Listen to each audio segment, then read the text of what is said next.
line with Bill Maas and Ronnie Lott. Now, if you're wondering why they're kicking off from the 30-yard line, we had one kickoff already. Call back and a penalty against the Packers. Backs it up to the 30. Ryan Longwell, the deep men are Tremaine Mack and Eric Bieniemy, and it's going to be Mack right from the goal line.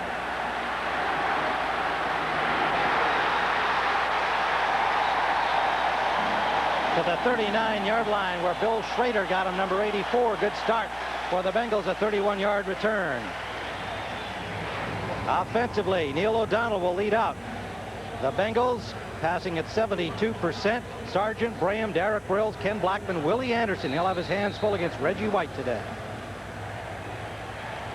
Backs and receivers, Corey Dillon. He is the main man. You heard Bill Maas talk about his importance today. He had 77 yards rushing and missed part of the game last week, bothered by a sore knee. That could be a problem for him here today. Brian Mill returns to the lineup at fullback after missing the first 2 games. O'Donnell on first down to Carl Pickens, and he picks up about 9.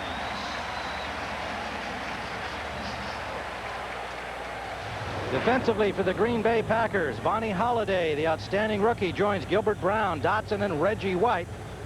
Brian Williams, brilliant young linebacker, Bernardo Harris, and George Kuntz.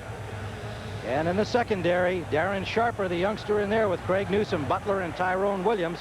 Sharper, the second-year man from William and Merritt. Second and less than a yard. Dillon appears to have the first down. Reggie White got the tackle on him, but it looks like he has crossed the line for a first down. Jim, that's what they have to do offensively. You saw they came out, they had a 2 tight end formation set. They are going to tax Fritz Shurmur's defense. The Green Bay Packers have a strong defensive unit. They're ranked 5th so far in only 2 games. But to combat all the things that they do, Bruce Coslett has to mix it up and have a nice balance on offense. 2 wide receivers to the right. Quick hitch faked and then thrown out of bounds. A miscue there of some kind, but immediate pressure on O'Donnell. And guess from whom? Number 92, Reggie White. One of the things Bruce Coslett talked about, he says, I've got to get the ball out early. I've got to get it out quick because to combat the rush that they're going to face.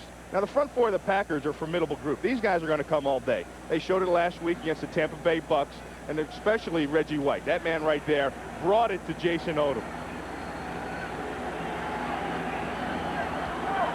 Second and 10. Gets time and finds Pickens.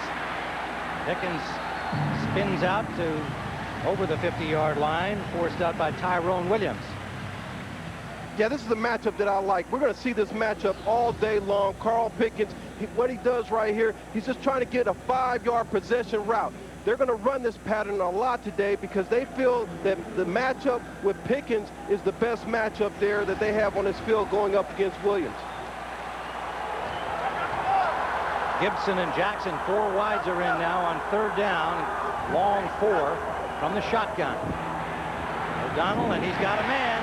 That's Willie Jackson in his first appearance as a Bengal, has a first down.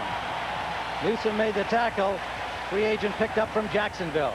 Ronnie, you talked about they wanted to tax Williams. Well, they want to tax Craig Newsom, too. Teams have been going at Newsom, number 21, to see if he's back. You saw him get beat right off the top. If you're up close, you've got to get the jam if you're going to be up there. He gets spun around and beat, and he's going to face this until he proves to teams week in and week out that he's back from the injury from last year. The knee that kept him out all of last season. O'Donnell on first down. That's complete. And another first down to the 25-yard line for Pickens. Opening drive by the Bengals has him approaching the red zone, 13 yards on the play. Balance, Ronnie. That's what we have to have today. That's right. You got to have balance, and I think the balance is this. We're going to attack the corners, and then every once in a while we're going to go to the run. But right now, Neil O'Donnell is doing exactly what he's done the last week of getting the ball right to the receivers with the proper angle. 25 of 36 last week for 303 yards against Detroit. This is Dillon. Dillon climbs over one tackler and picks up about 3. Vonnie Holliday pulls him down. Mixing it up against Fritz Shurmur's defense. That balance that we talked about, that's what you have to bring to that defense. When you put them on the defense, actually, and not letting them bring it to you, that's what takes them out of their game plan. keep them back on their toes and not enable them to get a grasp of what you're doing offensively. It's a chess game, and Bruce Kozla's prepared for it. 2nd and 8 from the 23-yard line of Green Bay, opening series. Double tight end formation again. This is Battaglia in motion back toward the ball. Dillon, the ball carrier, gets to the 20-yard line. Leroy Butler comes up from safety to prevent that from going farther. They had the corner sealed there to get the ball to the perimeter, but there's one unit you can't combat, and that's 36, strong safety Leroy Butler. Yeah, and when you see Butler, what he does right here, not only does he run through, but he stays with the play. The one thing that the Packers do defensively, they will finish plays. Leroy Butler said, we got to get off to a fast start. Well, he got off to a fast start on that play. Keith McKenzie, the pass rusher, number 95, in with Terrell and Pryor into the secondary for Green Bay on 3rd and 5. Donald gets good time, comes back the other way, but the pass off target. Good coverage downfield nonetheless, and it brings up 4th down. You know, they're moving the ball down the field. They need to get a field goal out of this. They get 3 points. The Packers have only allowed 3 points in 2 games in the first quarter so far this season. They've been very good. Only 6 points have the Packers defense allowed in a half this season. So for the Bengals to come out and get 3 here, it's really setting the tone. 37-yard field goal attempt for Doug Pelfrey.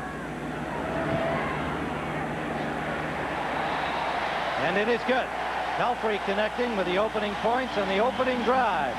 Pelfrey, who was 0 for 2 last week, despite the win over Detroit, connects here to make it 3-0.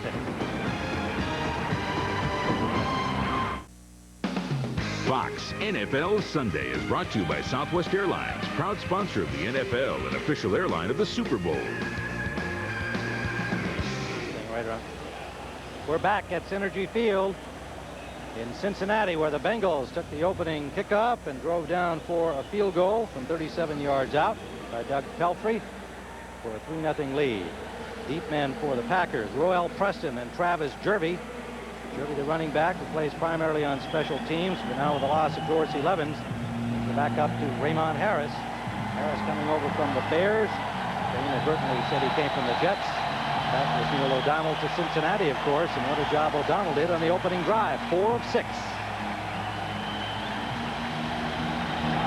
Johnson's kickoff, and it's a boomer. Coming down right at the 1-yard line. Preston. Dropped by a pair led by Takeo Spikes, the rookie linebacker at the 22-yard line. 21-yard line, and Brett Favre will bring on the pack when we return to Cincinnati. Mike Holmgren, his 7th year as head coach. Love to get him back to the Super Bowl, make up for the loss to Denver. They're off to a 2-0 start, and they have first down. First offensive possession at the Green Bay 21. Raymond Harris's first carry. Gets to the 25, picks up a couple. Raymond Harris for the injured Dorsey Levens coming over from Chicago. Brett Favre passing at 70.8, leading the conference. Up front, Verba, Rivera, Winters, Timmerman, and Earl Dotson. Joining Harris in the backfield, the fullback William Henderson. Good wide receivers in Freeman and Brooks, and an excellent tight end in Mark Chimura. 2nd down and 4, and they go to Chimura. He's got a first down and gets out to the 45. 18 the pickup. Well, first of all, what I want you to see is on the first play, Sam Shade got hurt. Now you get the tight end Chimura in here, and you don't have Shade, the strong safety, playing over him. Look, he's open in the middle of the field. Filling in for him. Corey Sawyer moved into that spot. They had him switch some people around. Yeah, they did, because now they got him on the corner where he normally plays. Okay. Gain of about 5 for Harris on first down. Cincinnati's defense, a 3-man front. Veterans Simmons and Bankston with Von Oelhoffen.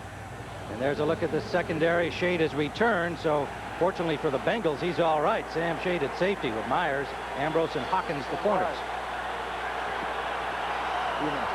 2nd down. Long 5.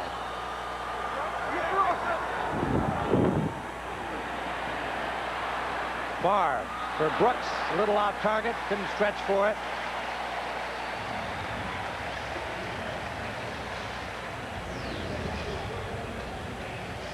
Here's Robert Brooks. You know, watch the throw. Over here's Artrell Hawkins. He's playing on the other side. That's a rookie corner. Brooks gets him turned around. The throw appeared to be hurried. And that's one area of concern that Mike Holmgren was concerned about. With Levens being out, Brett historically wants to rush things and take on all the responsibility himself. Langford and Foley join the defense for the Bengals. That's complete to Antonio Freeman, and he has the first down to the 41-yard line of the Bengals. 10-yard pass play. Well, the thing about Brooks, though, what he brings to this team, he brings excitement, but he's going to be replaced today a lot because of his back. He has a lower back problem. He's been working with this throughout training camp. It's been tough on him, but we'll see Mays in there. Brooks will play about 30 plays. Mays and Schrader will come in and sub in there. Packer first down at the 40-yard line. Harris again gets a couple. And for the Packers, that's an area they want to test right there. They want to get in there and they want to get physical because, quite frankly, even with Levens in, their running game isn't up to par. And it has a lot to do with a lot of things. First of all, Levens being out. And then secondly, the line hasn't been blocking as well. There's only been one change on their offensive line. Marco Rivera is in there for Aaron Taylor, who went to San Diego in free agency. But they're not happy. Tom Lovat is not happy with the production so far in 2 games with the offensive line.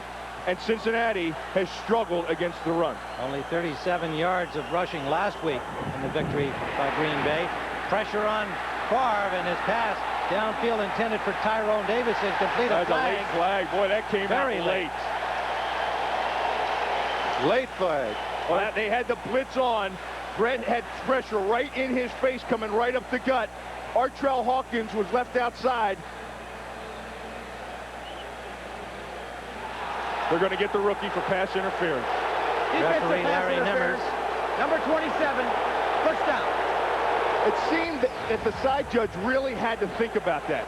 Yeah, he had to think about it because he's looking at the defensive back. The defensive back is leaning into him, and when you lean into him and you cut him off, Bill, that's a new rule. They talked about it this year, that if you lean in and cut him off, they're going to call that. Now, he looked back for the football there. That was a tough play, Bill. When you're looking back at the football and you're making a play on the ball, you are not allowed to do that. Yeah, but you can't lean the body in. When you lean the body in and cut them off, that's where you get in trouble. The fans here aren't happy about it. Meanwhile, first down from the 11-yard line, flags everywhere. Earl Dotson, the right tackle, jumped off sides. 72, 5-yard penalty, still first down. That'll back him up to the 16-yard line. Green Bay bouncing right back from the opening drive leading to the Cincinnati field goal, but they got help from that interference call. Well, those calls, those interference calls like that, they're judgmental calls. You know, you can look at it, I can see it one way, you can see it another way, the referee sees it a certain way. So it's a guidelines there in the format, but those guidelines can be stretched. 3 wide receivers. Derek Mays in. He's split to the right. Freeman and Brooks to the left. Favre changing it up. Harris the lone setback. Harris, and he is nailed behind the line by James Francis. Now, Brett didn't like what he saw. Brett saw the safety cheating up in there, saw the 8th man. I want you to watch. This is what he sees right here. He sees him sneaking up to the line of scrimmage, and he checks out of this because he knows that the gaps are going to be filled. And James Francis was free there, but when you look at Sam Shade on the outside, on the opposite side, what Bill pointed out, he was checking away from the strong safety. That's what quarterbacks do. They want to run away from the strong safety in this defense. 2nd and 15 from the 16-yard line. Henderson joins Harris in the Green Bay backfield. Henderson the lead back. Play action fake to Harris. Favre to the corner. Incomplete.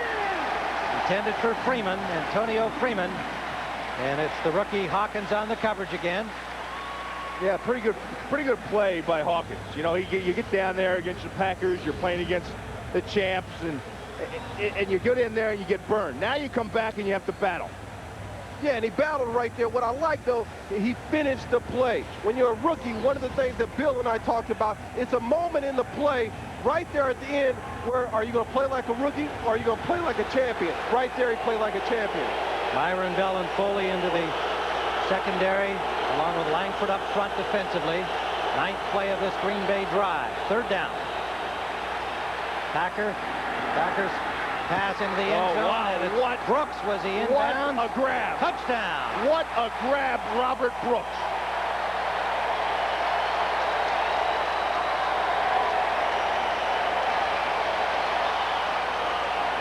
$16 yards for the score. Robert Brooks, sore back and all. With defenders hanging on him, makes the grab. There was good coverage out there, but it was a great catch. The problem being with the Cincinnati Bengals defense is if you're going to bring that many people on the blitz, you've got to get to Brett Favre quicker. They didn't get there. Excellent job picking it up. And the point after is good. The Green Bay Packers go 78 yards in 9 plays. With the help of an interference penalty, take the lead. 7-3 at Synergy Field in Cincinnati.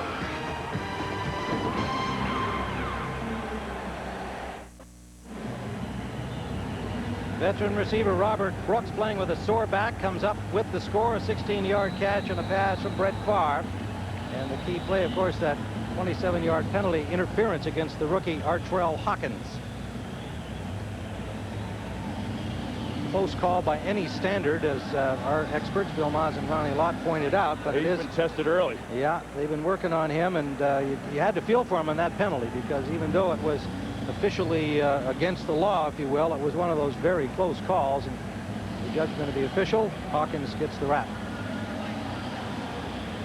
Ryan Longwell will kick it off. Mack and Bieniemy are back. Tremaine Mack, Eric Bieniemy.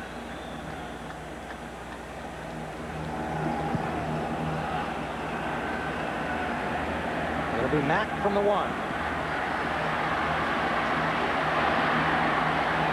Out to the 25-yard line, where Neil O'Donnell and company will take over. Oh, Dick LeBeau, you know, he's going to bring it at you. And when you get inside the red zone on you, he's going to come even harder. And he does. Watch the safeties in here. They're going to come up the middle. The middle of the field is wide open. And then Hawkins, you got to respect the help in the middle of the field. That time he gets on the inside, but as a rookie, you battle all the way down. That time, the professional, the all-pro Robert Brooks comes up with the catch. First down, Bengals from their own 25-yard line. Give us to Dillon. He's got room on the edge there and makes the turn. Up to about a 9-yard gain, forced out by Butler. The Cincinnati Bengals did an outstanding job of keeping these guys all intact through the offseason. They're one of only 5 teams to do that. And you don't understand the importance of keeping an offensive line together in today's free agency world. Those guys all 5 have to work as one. And they're doing an excellent job of that. And with those guys working and Corey Dillon pounding, they've got a chance. We saw Dillon step out a little short of the 9. Tries again. Short of the marker, picked up a couple. For an update, let's go to James Brown at our Fox Television Center. And it's going. Well, take a look at Charlie Batch on his first NFL play, a screen pass to Barry Sanders. Good man to go to, 16-yard pickup. Had a couple of those plays that led to a field goal by Jason Hanson, 37-yarder. And it has the lines up 3-0. Let's take it back to 10, Bill and Ronnie. Thanks, James. Again, Charlie big Batch. Interest there. Charlie Batch in at sounds quarterback. Like a soft cookie dough kind of thing. You get in the frozen food section. They love them up there. 4 wide receivers here on 3rd down, and it's almost picked up by Tyrone Williams. Bruce Coslett is looking. He's mad. Bruce Coslett's looking for the official. He's saying Williams was holding on that play. Yeah, Williams was holding on that play, and he took a ride there. You can see it right here. They run like a little rub pattern. Some people call it a pick. Well, right there, he grabs him and rubs him and carries the back of him right there. Turns him around and puts himself in position, almost a pick. I like that. They call that jet streaming. Well, Coslett's hot because he got picked, but he knows all about picks as well. That's right. Lee Johnson will punt it. Hits from the 20-yard line of the Bengals. Roel Preston takes it at the 20, wants to run it. Cannot get away from Hawkins. Well, that young man's been busy on specials and having passes thrown at him early. A 50-yard punt, a 3-yard return. Packers lead it 7-3.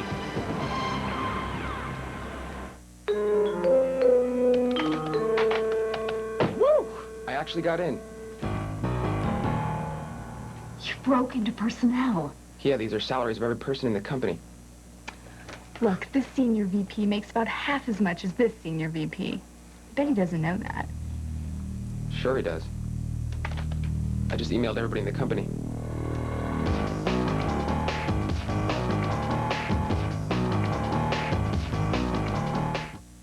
Who are these people? They go to the strangest places, work in the tightest quarters, and gladly keep the oddest hours. Who are they? Forever probing and prodding, digging, exploring. Who are these people? They are Texaco, and what they do is find the energy the world needs to keep on running. Texaco, a world of energy.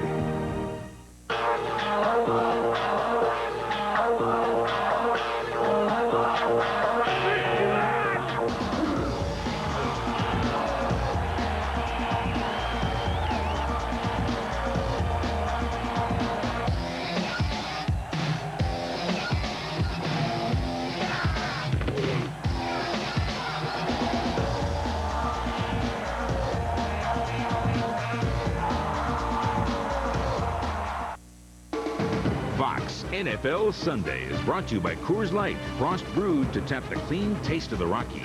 By IBM, are you ready for e-business? By Visa, the preferred card of the NFL. It's everywhere you want to be. And by Texaco, a world of energy. Tim Ryan with Bill Moss and Ronnie Lott. Synergy Field in Cincinnati, a 7-3 game. The Green Bay Packers on top. They stop the Bengals on their second possession and have it first down at their own 23-yard line. They start with 3 wide receivers. Derek Mays joining Freeman and Brooks. It's intended for Derek Mays. Good coverage by the veteran on the corner, Ashley Ambrose, number 33.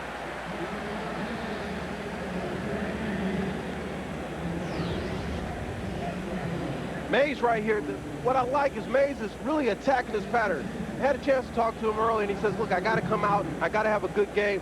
He's got to be the guy that can really take this team to another level, because in this offense, you need your receivers, but with Brooks' back hurt, they need Mays to play big.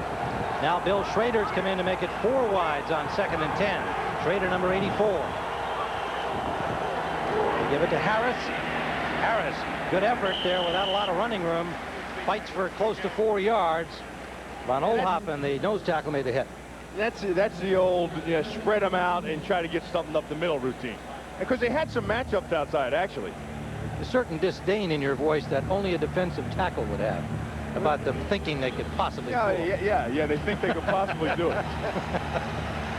3rd down at 5.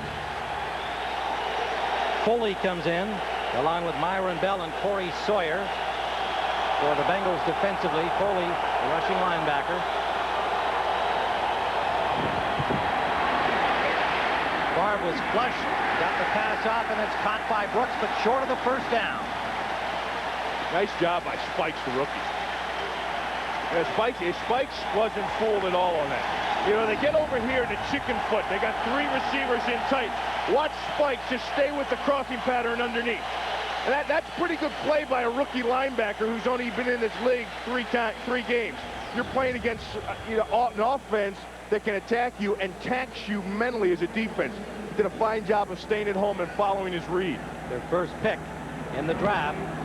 Damon Gibson back. Good punt returner, signals fair catch. A flag is down at the line of scrimmage. Gibson unable to make the catch. That's Packers' ball. Packers have the ball. He muffed it there, but there's a flag back at the line of scrimmage. But at the 35, Gibson unable to make the catch after he signaled fair catch. Packers came up with the ball. The first penalty flag signal, well, there's only one, and it's against the Packers back at the line of scrimmage.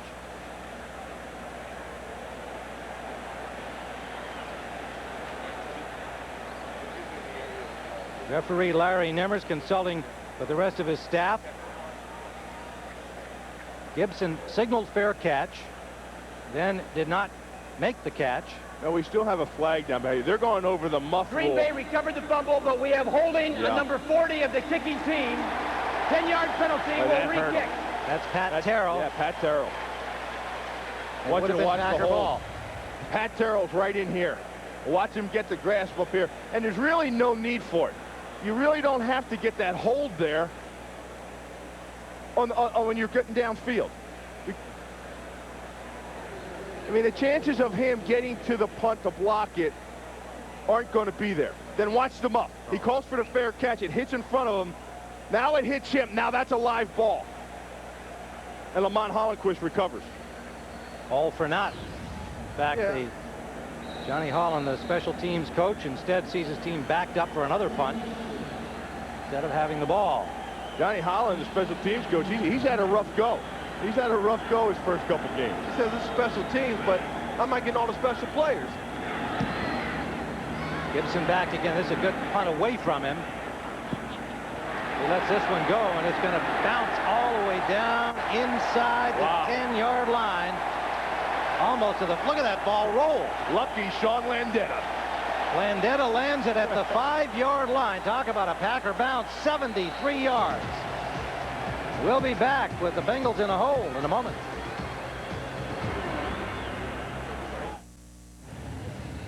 Travis Jervey was in contention to be one of the starting running backs with Raymond Harris this week, but I think part of the decision with Mike Holmgren is the kind of special teams player this guy is.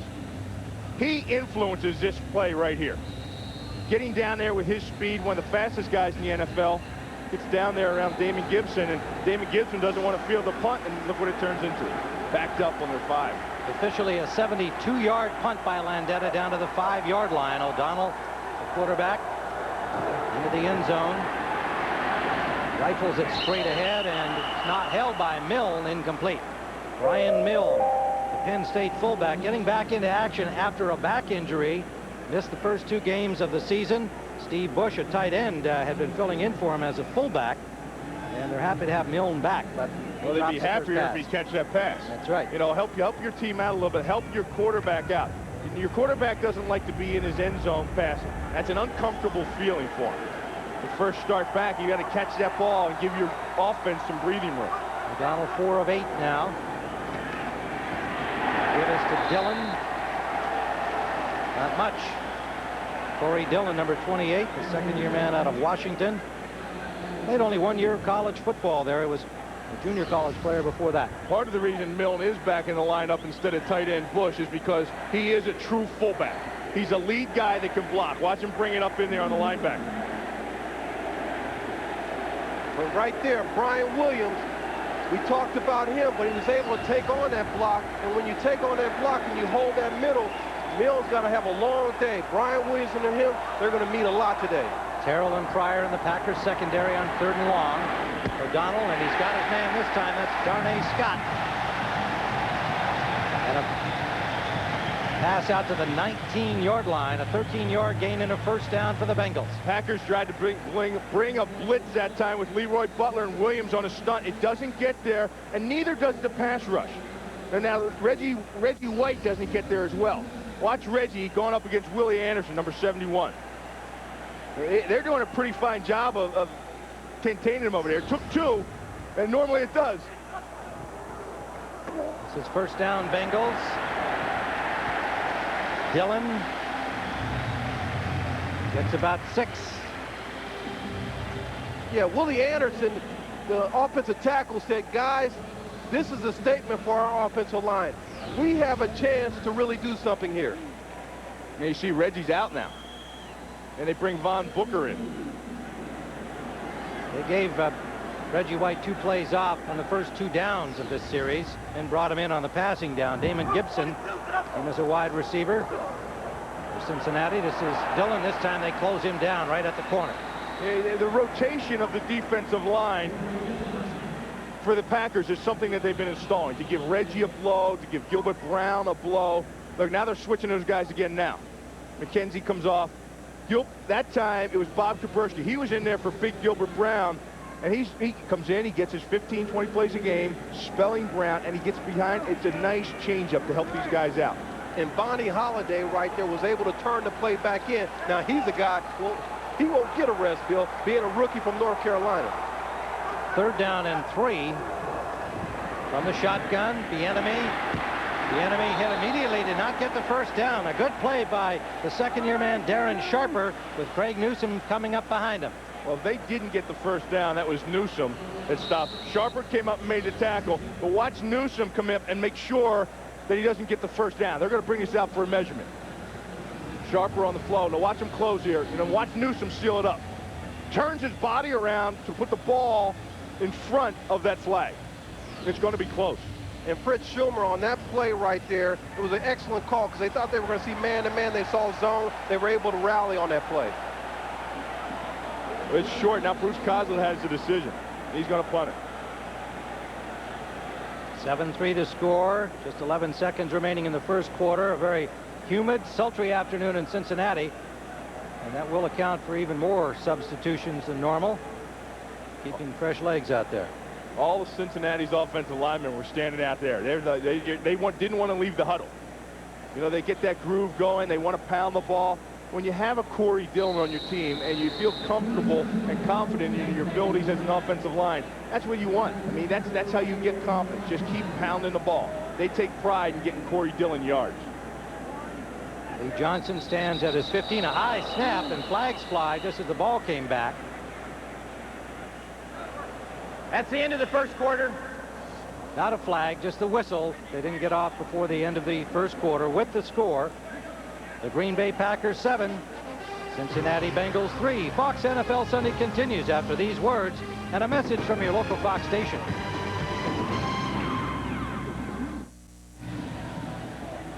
We're back in Cincinnati, 7-3 the score. Green Bay on top, and the punt situation coming up here for Cincinnati. Johnson gets it from his 18-yard line. Roel Preston waiting for it. Signals fair catch and makes it at the 23-yard line. Well, Tuesday, after an all-new King of the Hill, it's the new Series Costello. Plus, an all-new Guinness World Records. Fox's night of new episodes starts Tuesday at 8, 7 Central, here on Fox. I'm a King of the Hill kind of guy. I enjoy King of the Hill. And then my partner here, he loves... I was watching Guinness World Book of Records right there, man. I enjoyed it. 35 rattlesnakes. 35 rattlesnakes in a tub, and my man didn't move, didn't get bit. He took a bath in rattlesnakes. And Chris Collinsworth, he hosts the show. Man, it's awesome. All right, we got a first down here for the Pack. And a screen pass for Harris. Harris cuts it back, battles his way, showing some strength there to the 30-yard line. That screen play for the Packers is one of their signature plays. Now, Mike Holmgren really isn't happy running the screen. But let me tell you, their screen is better than 28, 29 other team screens. Watch the timing. Frank Winters get out there, Marco Rivera. Look, they get hats on people.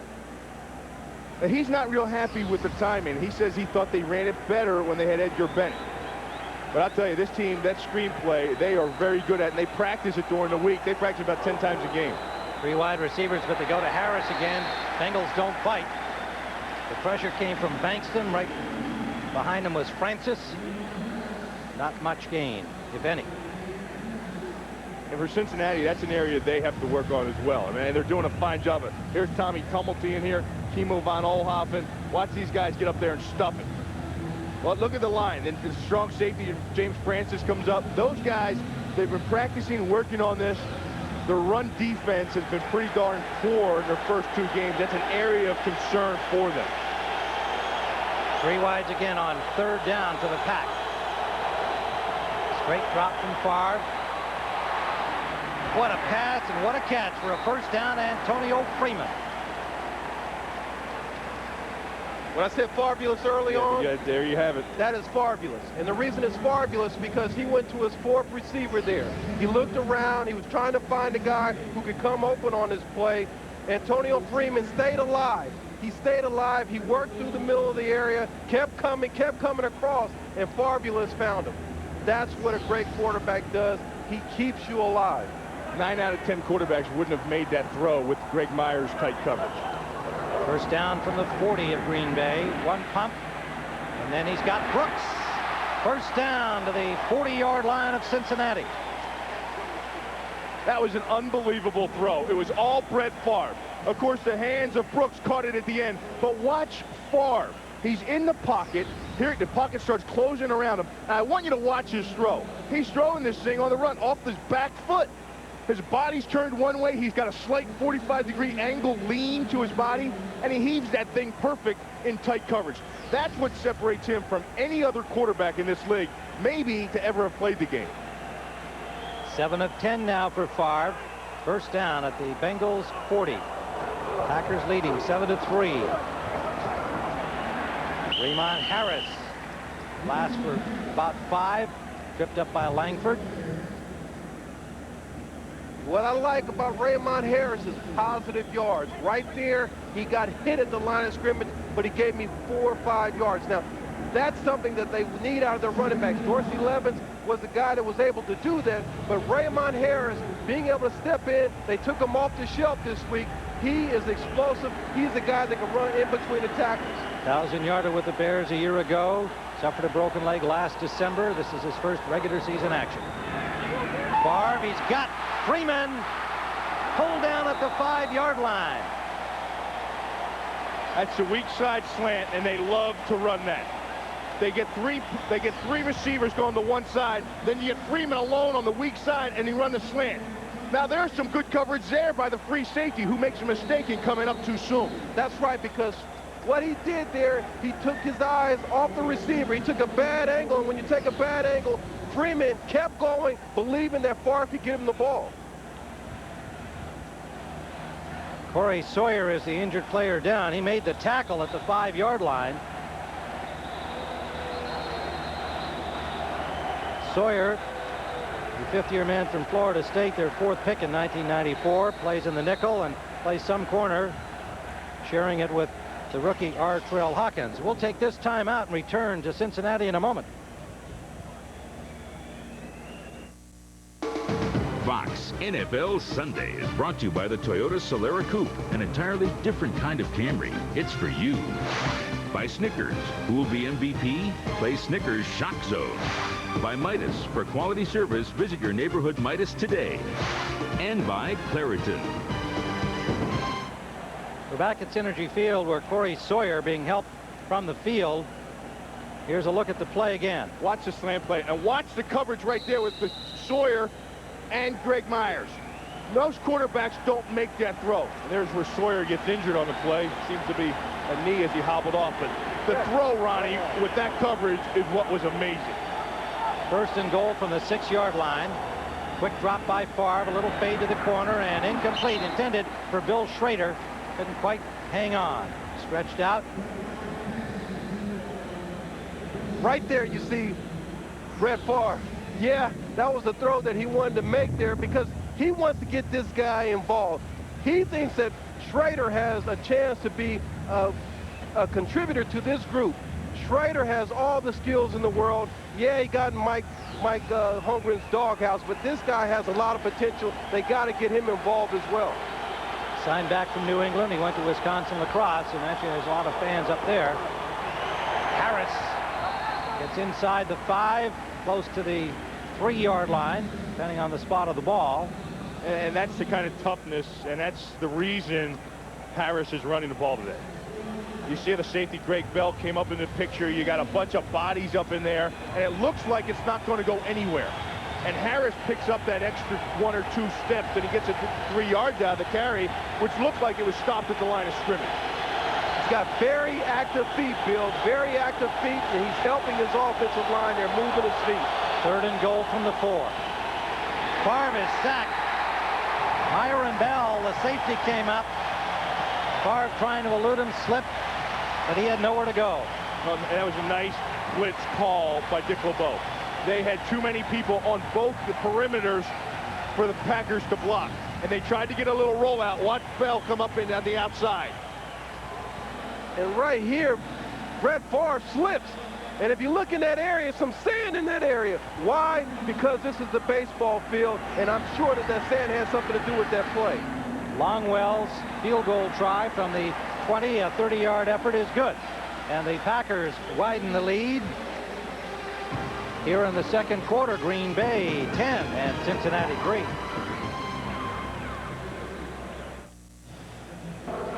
We're back in Cincinnati.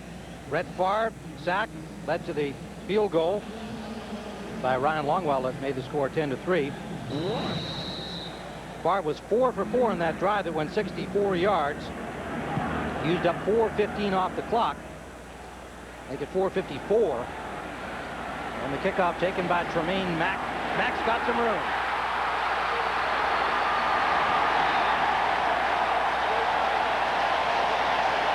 To the 49-yard line of Cincinnati. Well, that's a spark that Cincinnati needs, and that's something Johnny Holland just can't take. Mike Holmgren has been on his back for the last 3 weeks now. And Nolan Cromwell is talking to him, who once was the special teams coach, is now talking with Johnny Holland. 51-yard return by Tremaine Mack has the Bengals in good shape here near midfield at their own 49-yard line. Milne and Dillon, the running backs. Donald wants to throw, and his attempted screen was tipped away by Reggie White. They're fan protecting his side. They're sliding the line to Reggie White. Now, when Reggie White not only has to battle Willie Anderson, he also has to battle Ken Blackman. Watch 66 come in there and get a piece of him, too. See that? The guard slides over, gets a shot on him, too, and then he comes back and looks to the inside. Watch him slide this way towards Reggie. See the offensive line go here? He gets a shot on him and then looks back inside. The enemy in the lineup, they give it to Dillon. No running room for him. Corey Dillon stopped less than a yard on the play. Well, there was a wall there of defenders led by Gilbert Brown. And really, for the Bengals, they're not putting up many yards by Dillon. Corey Sawyer, and it looks the way they've got that pack that it was a knee injury suffered at the 5-yard line as he made the tackle on Antonio Freeman. He got caught up in the traffic. Dillon ensued. Dillon's rushed 9 times for 19 yards. That's just a little bit over 2 yards a carry. That's not enough for this Bengals offense. 3rd and 10 for O'Donnell. O'Donnell is flushed, and he's not going to get out of there. Wow, he's flushed. The sack is by McKenzie, but the play is made by Reggie White. They didn't slide the line to Reggie White that time. He's one-on-one with Big Willie Anderson, and Willie Anderson felt the wrath and the strength of number 92. Watch him take him right back into the quarterback. That's enough to get him to step up, and then McKenzie finishes the play. And that secondary back there is doing the job. They're covering up. They're forcing O'Donnell to find his 2nd and 3rd receiver. McKenzie had 2 sacks last week. White had 3. Combined effort there. The sack will go to McKenzie. Johnson's punt. Fair catch signal. Preston at about the 17-yard line. 39-yard punt from Johnson, and so the Pack will have the ball in the lead when we return. Hey, this week on Fox Saturday Baseball, the regular season comes to an end. The Mets face the Braves and try to get into the postseason. Sammy Sosa and the Cubs will be in Houston chasing their own wild card hopes. Plus, any other action with playoff implications. Coverage at 12:30 Eastern and Pacific on Fox. First down. Favre has a man open, and another first down accumulated. That is Mark Chimura, the tight end. 12-yard gain gets him out to the 29. What you see here, Chimura, the tight end, puts pressure on this defense. Why? Because he's able to find a hole. Now he just doesn't get down the field, but he finds a hole. They're going to blitz a lot. They're going to bring a lot of different people, but Chimura is smart enough, and he's Brett's best friend to get open. Favre, pressure intended there for Derek Mays, and Mays wound up having to break it up as Myron Bell had a better chance to catch that one. That arm strength, running to his left, throwing back, the right-hander. Unbelievable. More amazement from Favre. That Mays is amazing. Watching Favre is amazing. This guy could be the most gifted receiver on the club. He's just been highly inconsistent, and actually I really believe he took his eyes off the ball there at the last second. Injuries have plagued him. Mike Holmgren's talked about it, but he has the capabilities of being the most talented guy in the receiving corps for this team, and that's saying a lot given what they have. Schrader, Freeman, and Mays now the 3 wideouts. 2nd and 10. Harris with a burst of speed and a good piece of running by Raymond Harris over the 40-yard line, and a first down. And if I'm Green Bay and I want to run the ball, this is actually where I want to attack. Because right here you have Wilson, here you have a rookie, and then outside on the corner you have a rookie as well. Now look what they're doing. Look how they get the seal out here. They get that perimeter sealed, and then you get the blocking out there on the corner, rookie Hawkins. So you have a rookie, you have Renard Wilson out there, who's actually a defensive end playing linebacker, and at times looks lost. And then you have 13-year veteran Clyde Simmons. Obvious place to run the football. Tyrone Davis, the tight end, number 81, joins the offensive lineup with 3 wide receivers. That's him in motion. Favre sets up the screen, tight end screen to Davis. Davis gets about 6, maybe 7. Pulled down by the linebacker, Brian Simmons, the rookie returning after missing the first 2 games with a knee injury. And Mike Holmgren does an excellent job of play calling. Now he's putting the pressure on LeBeau. He's now figured out LeBeau, and he comes with the screen on first down. It's an excellent call by Holmgren to keep LeBeau, the defensive coordinator, from the Bengals off balance.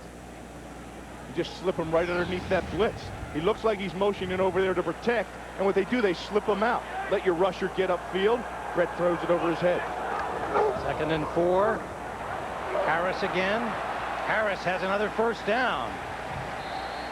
And that's a pickup of about 7. No, they've got more yards already in this game than they had the entire game rushing last week. Raymond Harris is a guy, pretty amazing, really. You think he's been through a lot. He had the broken leg last year. Remember 2 years ago, he had the broken collarbone and missed the season. He's been battling a lot of things. They say, he says, anyhow, I walk with a natural limp, but when I'm running, I can run full speed. Well, right now, he's running and he's flying. He is now filled in the spot for Dorsey Levens. They have a first down, the 47-yard line. Harris goes in motion this time, and that's in and out of the hands, nearly picked up. But off the hands of Antonio Freeman and Ashley Ambrose. And that's a tough thing. Got a hand on it. That's a tough thing. You know, you have to make the plays when they're given to you, when they're presented to you. But, you know, for the safety, here's Greg Myers coming up to make this play in here, and the ball's tipped. And all you're thinking about is, hey, this guy has threaded the needle on me down the field 3 or 4 times. I've got great coverage. I'm around my receiver, and he's found a way to get him the ball. You're not thinking about the pick or the tip. You're thinking about getting that coverage and getting that stick. Clyde Simmons comes back in at defensive end. It's 2nd and 10. Simmons for Cincinnati. Favre. It's complete to Derek Mays. Did you see, Tim, did you see how they gave him that underneath? And that's one thing that the defense has to do is be patient. You know that you're going to get the underneath stuff. You give them that, accept it. It becomes frustrating at times. The thing is, you don't want to gamble on him. It becomes frustrating and say, hey, I'm not going to let him dink and dunk me all the way down the field. I'm going to come after him. Because when you come after him is when you get beat. That's right, and you got to tackle. And that right there, what happened on that play, great tackle. You're able to bring him down, no runs after the kick. Big 3rd down play here for the Bengals defensively. Favre, that one a little too high, intended, it appeared, for the fullback, William Henderson. Well, heck of a job there by Shade. Shade was in that time, and he disrupted the play. He disrupted Henderson out of the backfield. Watch Henderson. He gets disrupted coming out of the backfield and never really gets to the depth he's supposed to behind the linebacker.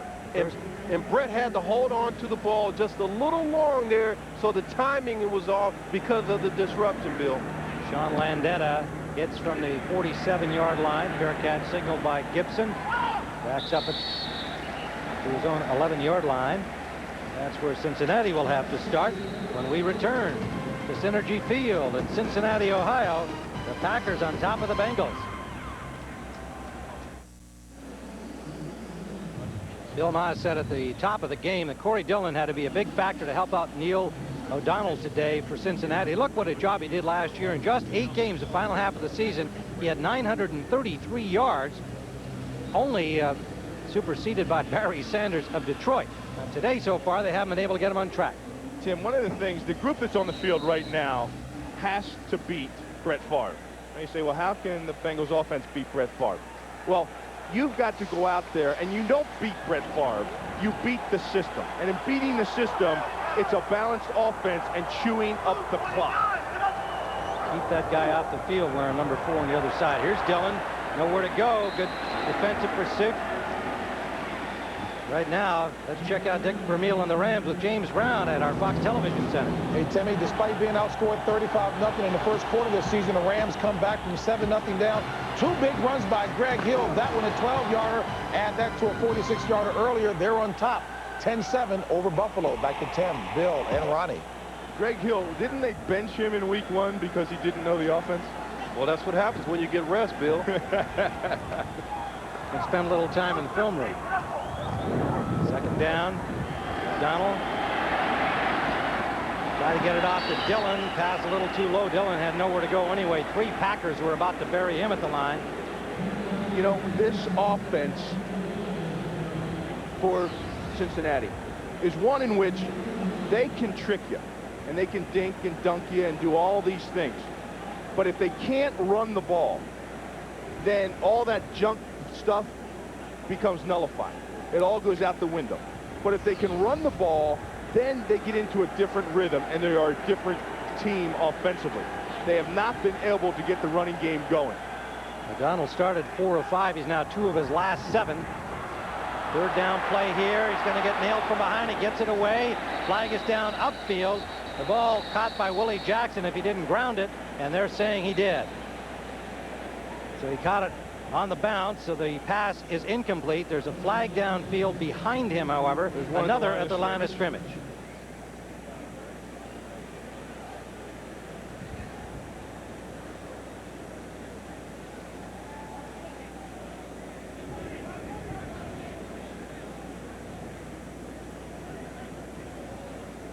Illegal hands to the face on the defensive team, number 21.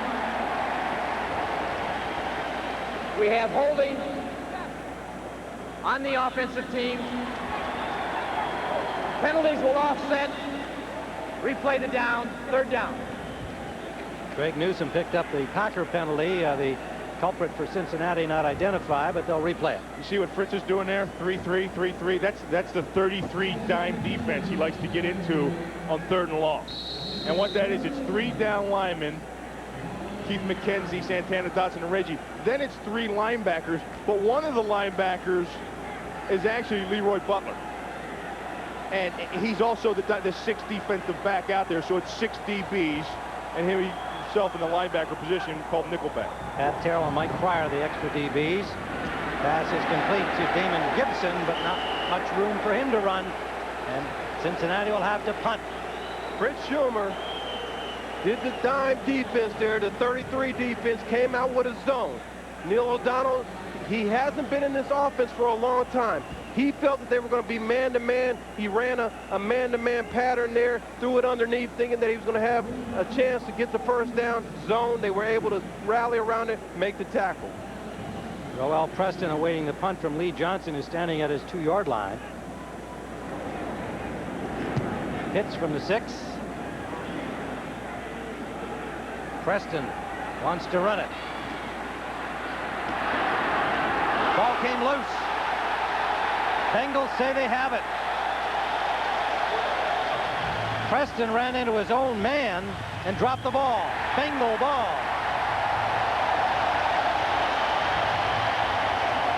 Billy Granville.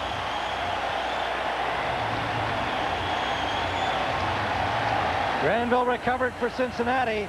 The Bengals get a break here, down 7, 10-3. When he gets up here in traffic, watch the pop out. He hits his own man. He hits Bernardo Harris in the shoulder as he's trying to look for a seam, and his own man pops the ball out. And that has been a big problem with this team. They cannot hold on the ball in special teams, Bill. First down, Bengals at the Packer 44-yard line. Actually, that was Lamont Hollingsworth. This is Gibson. Damon Gibson, nowhere to run for Gibson, the rookie from Iowa. He's their punt returner, but they use him as a wide receiver as well. Darren Sharper on the tackle. Well, when you talk about fooling them, right there was a play where you're trying to fool them. You're running the screen to the wide receiver. You got to attack these guys. You got a chance right now to really take the game. The momentum has changed, Bill. They got to attack them. Down by only 7 here. Ample time remaining. You hear all the booing score going around in the stands. That's because they want to see Neil O'Donnell throw the ball deep. Loss of a yard on that play. 2nd and 11. O'Donnell under pressure. Tried to get it to the sideline. Intended for Darnay Scott. Incomplete. And it was Bonnie Holiday, the rookie, crashing in to put the heat on Neil O'Donnell. We've reached the 2-minute warning at Synergy Field in Cincinnati. The Packers holding a 10-3 lead.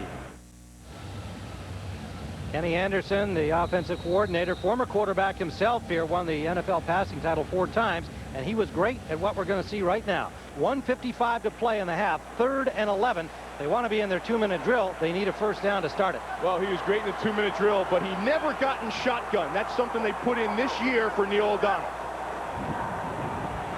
3rd and 11. He rolls to his right, going deep. 2 defenders, but it's caught. Darnay Scott between 2 Packer defenders. 42 yards deep into Pack territory. 1st and goal at the 4. That is the strength of Darnay Scott. That's what he can do. Not only can he get downfield with his speed, but he has the ability in close contact to go up and go after a ball. Bruce Cosler talked about it. He wants big receivers going into this game because he knows that they can be physical with these defensive backs and come up with plays like this. What a beautiful play by Darnay Scott. How accurate the pass was by O'Donnell. 1st and goal, Cincinnati. Dillon close to the goal line. No signal yet. That's amazing. In the first quarter, the Bengals had 54 yards passing. In the second quarter, they had 1 until that big play.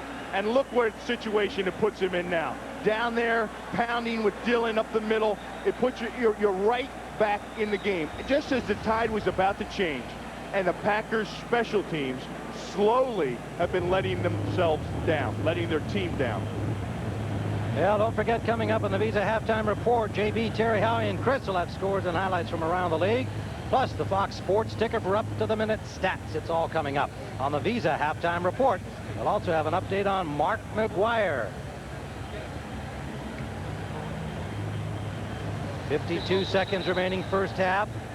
Johnny Holland, the special teams coach, taking over that role this year, and he's had nothing but problems here in this first half with his unit. Yeah, you got to get guys to make plays, but you know, talking with Johnny Holland, looking at the situation, he's had a lot of 2nd and 3rd stringers playing for him. Yeah, you can use that as an excuse, but you got to get guys to play, and you can't turn the ball over. But with the ball on the 1-yard line, Cincinnati has a chance to score. Double tight ends. 2nd and goal from the 1. Dillon trying to squeeze in. No sign yet that he made it. The Packers defense rising to the occasion again. They've been back down there now 2 plays in a row. They come back out in the field, they get hit deep, and then that front wall has to take over. Down there at about the 2-yard line, they've got to find a way to stop now. And the big fella inside, Gilbert Brown, that's the guy you got to move. Booker, McKenzie, Dotson, Brown, the big guys, Bonnie Holiday.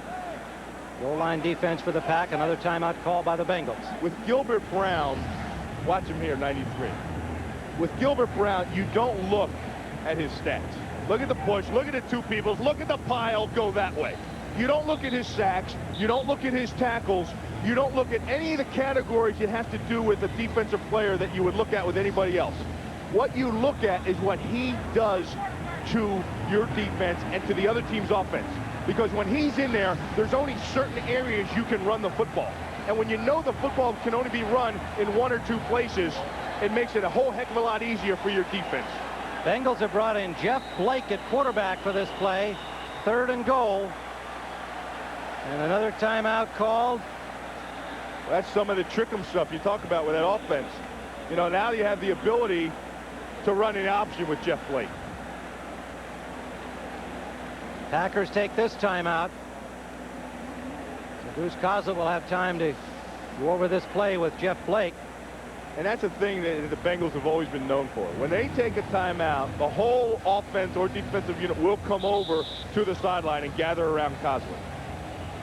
Jeff Blake, the 7-year man from East Carolina, lost the job in the preseason when Neil O'Donnell came over from the New York Jets, rejected by Bill Parcells there. Jeff Blake had been the starter here. He's a veteran. Well, right here, the Packers are bringing in their nickel defense because Jeff Blake has that athletic ability to run either the option, to run the sprint pass, to do a lot of different things with the football. So it will be interesting to see what this nickel defense does here. Comes out in an eye. Milne the fullback, Dillon the halfback behind him. Blake trying to get to the end zone, and he is stopped short. Brian Williams. Linebacker Brian Williams, the 4-year man from USC. The next linebacking star on this Green Bay team. Well, watch this. Brian Williams is free to run to the ball because look at the push up front. So your nickel defense can get in there. He's up on Kevin Sargent. He gets up into the backfield, gets separation, and comes off and makes the play. Brian Williams has been the most underrated linebacker in this league, especially for the Packers. Talking with this staff, they said that Brian Williams now has the ability to go to the next level. Brian Williams made a fantastic play right there. Bengals have taken their last timeout. They have 4th and goal. They're inside the 1. Just the ball just inside the 1-yard marker on the hash mark. And it does not appear they're thinking field goal here. And this Packers defense is going to be put to the test again. You know, as a defensive player, you're out there, Ronnie, and you're on goal line defense. And you're thinking, well, you hold them for 3, you hold them for 3, and then you make them kick a field goal. That's a win. Now you get down to the end of the half or the end of the game. Now you have to hold them for 4. And now Coslet changes his mind. On comes Johnson. Or Pelfrey, pardon me, Doug Pelfrey. Johnson the holder, Pelfrey the kicker. And then the reason why I think you change your mind because you get your senses. You got a second half. Take the points. Don't get caught up in the emotion. Let's play football. Be smart. Get the 3 points. Go into halftime with some momentum. Well, that's you guys being smart. I wasn't the smart one. I was the brawn, and I would line up and I would go for it. Billy, you're playing the champs. I mean, you're playing the guys that have been to the Super Bowl 2 years in a row. You're down there going into halftime. Give your offense and your offensive line some confidence going in. 18-yard try. Pelfrey has it. And they close it within 1. The fans agreed with Maz, but I'm going to join Ronnie. I agree with the coach. That's the end of the first half with the score. Green Bay 10 and the Bengals 6. Welcome to the Visa Halftime Report. Visa, the preferred card of the NFL. It's everywhere you want to be. And welcome to those of you watching the Green Bay-Cincinnati game. The Bengals staying close to the pack right now, trailing by the score of 10-6. Brett Favre, though, outstanding first half, 11 of 18, 134 yards. Charlie Batch, rookie, getting the start, TV. His first start, and you know what better way to help the young quarterback than a nice little screen, takes the pressure off, slows down the pass rush, put it in Barry Sanders' hand. Barry takes this ball, little 16-yarder down the sideline. Now Batch back again. Look, a lot of pressure from the Vikings, trying to find a hole to scramble in. Can't make anything happen. He goes down. It's still no score, but there's your halftime score. We're all tied up at 6 apiece. Bruce Smith and the Bills hosting the Rams today. Rams have not scored a point in the first quarter of this season yet. Goal line blitz at the line of scrimmage. At the goal line. There it is. Sam Gash out of the backfield. Play action touchdown. 7-0 Buffalo. Third down. Bruce Smith comes in from the blind side and snacks Banks. Now Greg Hill. He was inactive for the first week because he didn't know the plays. Now he's active on the third week. Takes this ball, goes up the the middle, rumbles 46 yards and scores this side of 7-3. Then why not give it to Greg Hill again? Off to the outside, back to the inside. 12-yard touchdown run. Then Andre Reed tries to go outside, can't, gets cut off, breaks it back to the inside. Johnson finds him, 12-yard touchdown reception, 13-yard touchdown reception. I beg my pardon. Yes, 14-10, Bills over the Rams. Hey, isn't this exactly what Chris Collinsworth predicted here? Yes, Chris Collinsworth went out on a limb and said the Steelers would upset Miami. They are not doing so. Meanwhile, Ryan Lee, 5 turnovers in the first half, hurting his effort as the Chiefs are on top 16-0 there. Jets looking for a win number 1 right now, spanking the Colts 27-3. New England, Tennessee, all knotted at 6. Hey, folks, Mark McGuire, what did he do, TB? took this slider, pulled it down the left field side. Look at this baby. How far? 793 feet, JB, number 65. How far? 814 feet. All right. A long way. They're losing to the Cardinals right now. The score 2-0. Sammy Sosa, appreciation by the Cubs fans. Last regular season game at Wrigley. He's at number 63. And, of course, Chicago will be taking on the Cincinnati Reds. That coming up in just a little bit. How far was that home run again? It's a long way. A long ways indeed. Green Bay, Cincinnati. I know you're smiling a bit. Cincinnati staying right within striking distance. Yeah, had a real chance there right before the end of the half if they could have scored the touchdown. The big story as far as I'm concerned for the Bengals on the offensive side, Corey Dillon not getting it going. 12 rushes, only 21 yards, under 2 yards per carry. If he can get it going a little bit, they can't play so much double coverage in the secondary. They have to run the ball to be effective in their passing game. They cannot hold up against that Green Bay defensive front. That Green Bay defense, as you pointed out, Fritz Sherman said, smartest group he's had. Too smart for that option play with Blake down the goal line. All right, that ball that McGuire hit still going, isn't it? It is. Second half of Green Bay, 1,100 feet. Second half of Green Bay and Cincinnati will be coming up right after this ball is still traveling by McGuire. 1,300 feet out there. Preston and Jervy back to receive the Cincinnati kick that is well out of the end zone. Take a look at these first half numbers. And you look at it, and you have to go back to this for the Bengals. And we talked about it at the top of the show.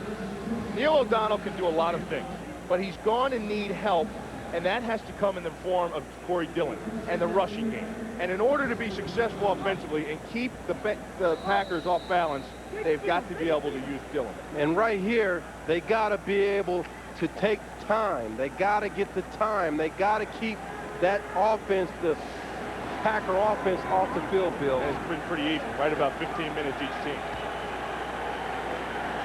Favre, 11 of 18, 134 yards passing. This is Harris, and Harris looked like a colt couldn't get ready to get going there. He was so excited about that one. He's got himself some running room for about 4 yards, maybe more. Well, that's the old draw play. And it's funny, you know, the draw play originated by Paul Brown, the founder of the Cincinnati Bengals, and then you come back in here and the Packers run the draw play. Watch the job Frankie Winters does right here. He takes a nose tackle and gets some push, and he takes him outside of the nose tackled area. And he's doing that playing with pneumonia. Frankie Winters had pneumonia all week long. Look at him. He's out there battling, taking care of the middle. 2nd and a yard. That is Henderson, and he has the first down.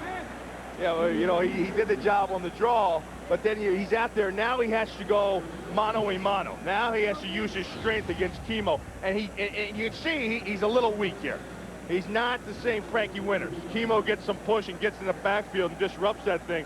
And Frankie Winters, heck, you know, Frankie is one of the only guys I know that can go through any Green Bay winter minus 50 degrees and not even catch a cold. But in the dead of summer, he'll get pneumonia. 2 wides out to the right, 1 split to the left for the Pack on first down. Favre pumps once. He's got Brooks open down the sideline, but it's incomplete. A little too much on that. A little too much on there for Brooks. Brings up 2nd and 10. And right there, Brett, he wants to get this game going. I mean, he feels right now we gotta crank it up. And what he does, he tries to go to the deep pass. Brett Favre not only will strike you short, but doesn't mind putting a dagger in your heart deep. Well, he gets frustrated as well. I mean, if you just give him the underneath stuff, that's not enough to satisfy him mentally. 2 tight ends in, and he goes to Chimura. Chimura gets about 5. He threw that. He threw that, and he had Renard Wilson draping all over him. Watch Renard Wilson. Watch him come and throw his body actually over the lineman. He comes in there and just leaps over the back and straight on Favre. Now Favre finds his buddy. He knows it's a blitz, so he goes to the hot route, and that's Chamorro. Bell and Randolph come in for the Cincinnati Bengals into the secondary. Remember, Corey Sawyer out with a knee injury, will not return. So it is Randolph getting some playing time, number 20. Crowd alive on this third down situation. For Henderson, and a little off the mark as Favre was on the run trying to dink it to the fullback. So Cincinnati with an impressive start here in the second half. You know, Clyde Simmons gets in there and he gets to push a 13-year guy. And that's, you know, you get the old school guy in there, and what you want from Clyde. Remember Clyde with the Eagles? Oh, yeah, I remember Clyde with the Eagles, and Clyde was a monster. Can you imagine Clyde Simmons, Jerome Brown, Reggie White, and even you, if you were on that group? Oh, that was... Sean Landeta booms another one inside the 5. Damon Gibson is dropped there by Scott McGarrahan. You know, hey, Sean Landeta is a guy, they better check him for some of that Andro 6 stuff. In his foot. In specialties in the preseason, he wasn't getting it done. He's launching them now.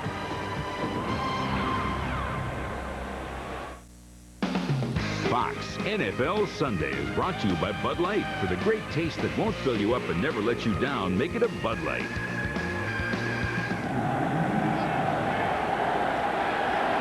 We're back. And the Cincinnati Bengals pinned with that 58-yard punt from Landeta. O'Donnell, the quarterback, gives it to Dillon, starting from the 3-yard line, and he did not get much of anything. George Kuntz ran him down from behind. And Kuntz is an amazing story himself. Number 53, George Kuntz. Watch Kuntz in here. He's going to be outside here. It actually comes from the backside. And he gets a push up in the middle, and he makes that play. George Kuntz, remember he was out with a knee injury? Sat out all of last year. And this guy that really came in and wasn't sure if he was even going to make the team originally. He started at all 3 linebacker positions. O'Donnell short drop, has his man Pickens. Pickens gets 5, maybe 6 on the play, close to the 10-yard line. It'll bring up 3rd and about 4. And that's the play. And that's the play you want to see. Down in this area, controlled passing, get the ball to Pickens. Here's a guy that can move the chains for you. And Neil O'Donnell, it's a safe throw for him. And actually, that's the second time so far that Cincinnati's had a start inside its own 10-yard line in this game. And that's a tough area of the field for an offense feeling its way to come out and be explosive. Milne, the fullback, in motion. O'Donnell gets it out to Pickens, and he has the first down.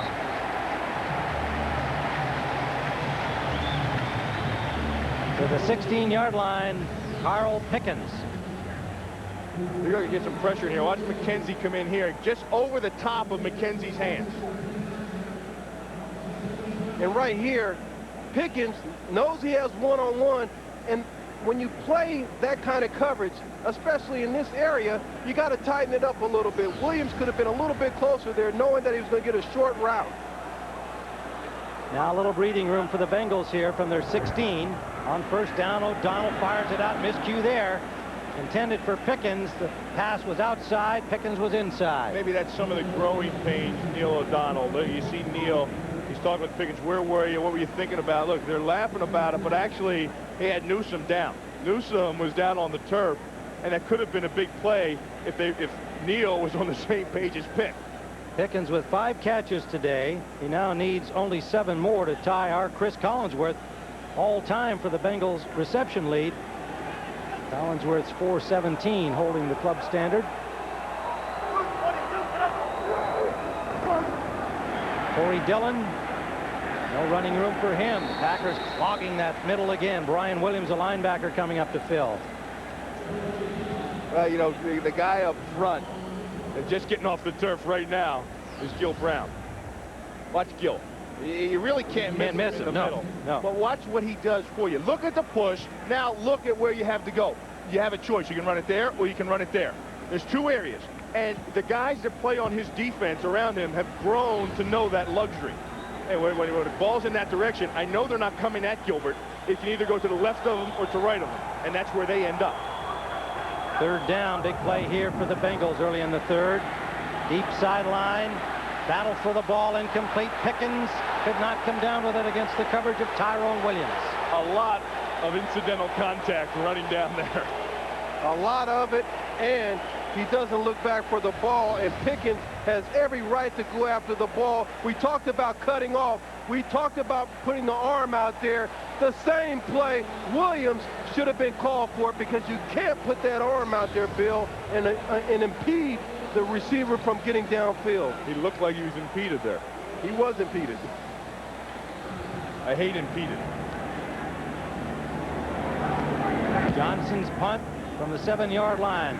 Cincinnati. Preston lets this one drop, and it goes out of bounds. They spotted at the 29-yard line of Green Bay. 54-yarder from Lee Johnson, and so the score remains 10-6 Green Bay. Some of the Packers defense getting a little rest here and trying to stay under the cooling fans, spreading out some of that moist air, getting some instructions for the next series. Bob Valicenti talking with his defensive backs. Really, the Packers defense has played excellent today, only allowing a total of 132 yards so far for the Cincinnati Bengals. First down, Packers. Favre swings it out. Raymond Harris. Harris cuts it back upfield, gets 3, maybe 4.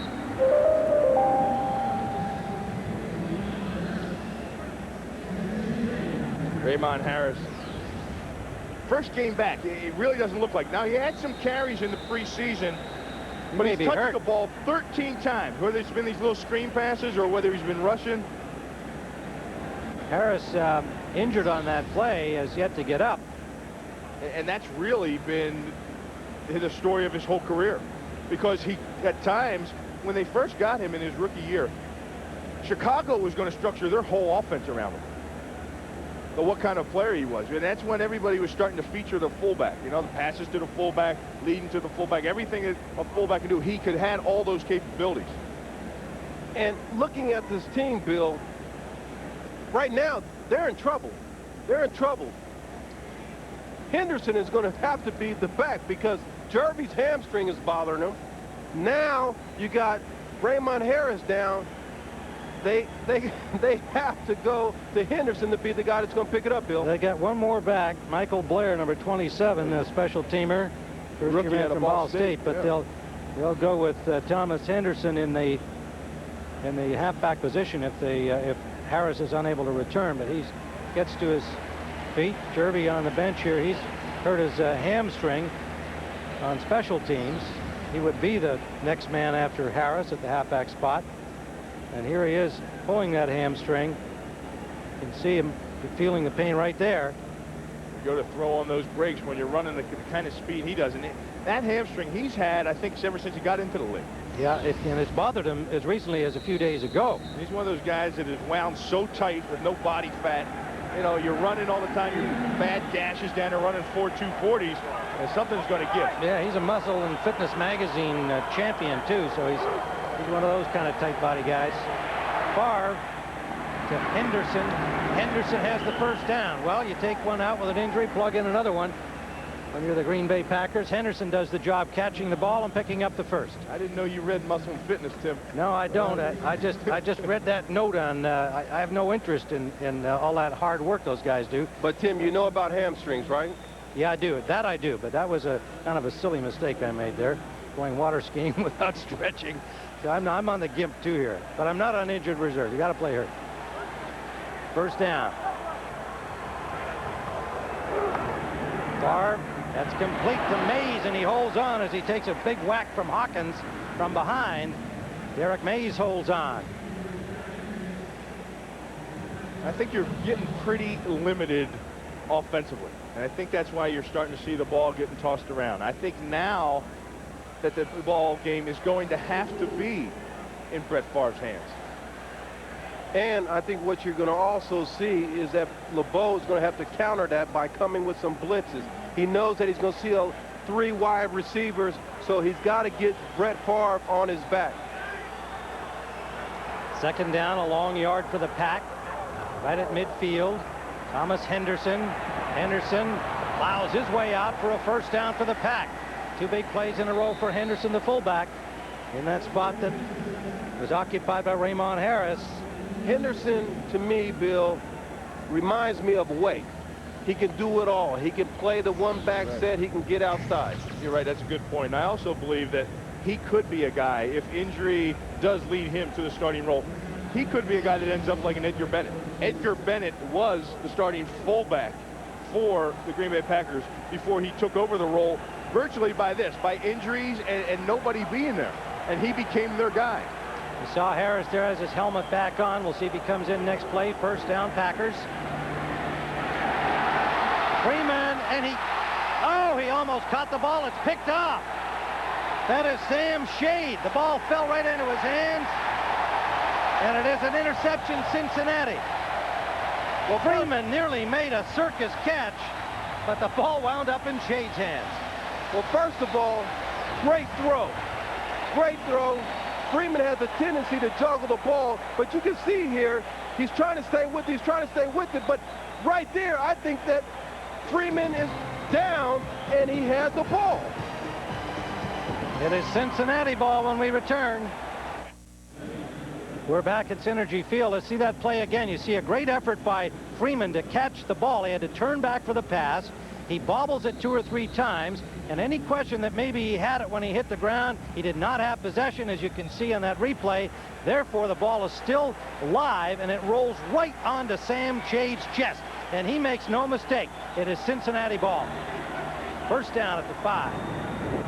O'Donnell from the end zone to Bieniemy. Bieniemy gets it out near the 9-yard line. Right now, let's go for an NFL update from James Brown at our Fox Television Center. Hey, Tim, Vikings trying to stay undefeated. David Palmer takes the punt return, and he motors 44 yards with it. That helped to set up a Randall Cunningham to Randy Moss. TD, Vikings on top, 13-6 in the 3rd. Back to Tim, Bill, and Ronnie. Tight battle going on there like this one here. Low-scoring game. This is Dillon. Dillon dives out trying to get to the marker. He'll be short by about a yard. Corey Dillon's been held in check. He averaged 4.7 a carry in the first 2 games, but he's under 2 today. I think Corey Dillon saw somebody I didn't see out there. Yeah, I think the same thing, Bill. If you can see here, he was stringing the play out. Strings it out nice. He turns the corner. Then he gets up here, and he just goes down. He saw somebody I didn't see, Ronnie. Well, I can tell you this right now. I'm going to punish Craig Newsome, and I'm going to run right through him. 3rd down and 2. Long 2. Closer to 3. O'Donnell has some time and throws it away as his man Bieniemy covered on the sideline. Well, he did the smart thing of getting the ball away. Good coverage downfield, but Ronnie, if Corey Dillon didn't go down there, he would have picked up the first down and gave their team a chance to drive. And that's where, being a young back, you got to attack people. This is a game where you got to win it. You got to win the battles. And that battle right there, by him going down, maybe cost his team a first down, Bill. You have to find a way to bring it. You have to have that mentality to bring it on every down when you're playing a team that's been in the Super Bowl last 2 years. Low snap for Johnson. Good recovery by Johnson. Gets the kick away. And it's rolling down near the 35 and still goes down inside the 30. Because that's one of the goofiest looking things in football, a bunch of big grown men watching a ball roll like that. It turns out to be 62 yards.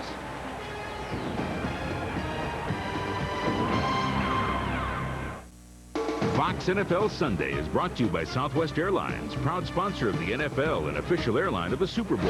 By Ford F-Series, the best-selling trucks are built Ford tough. By Coca-Cola Classic, always the real thing, always Coca-Cola. And by AC Delco Automotive Parts. AC Delco, if you're not asking for it, you're asking for it.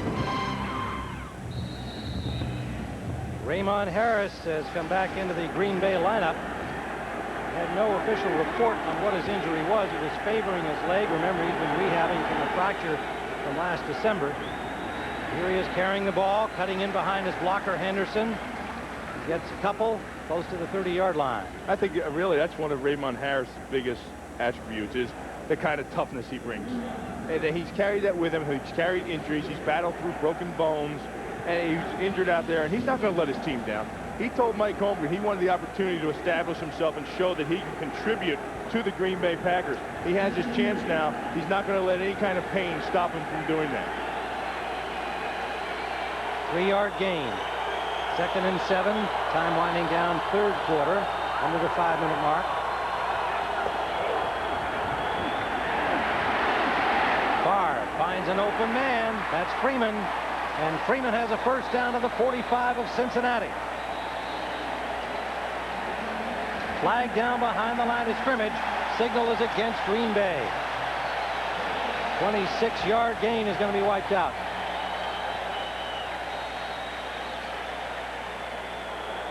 Holding, offense, number 78, 10-yard penalty. Repeat, 2nd down.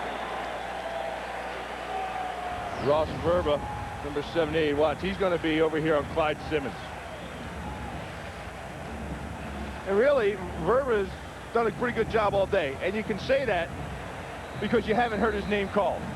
And a lot of times that's the case with offensive linemen. Because if you're in this league, you're pretty darn good anyhow. And it's like a driver sometimes. A guy that drives a car, you only really notice him if he gets in an accident.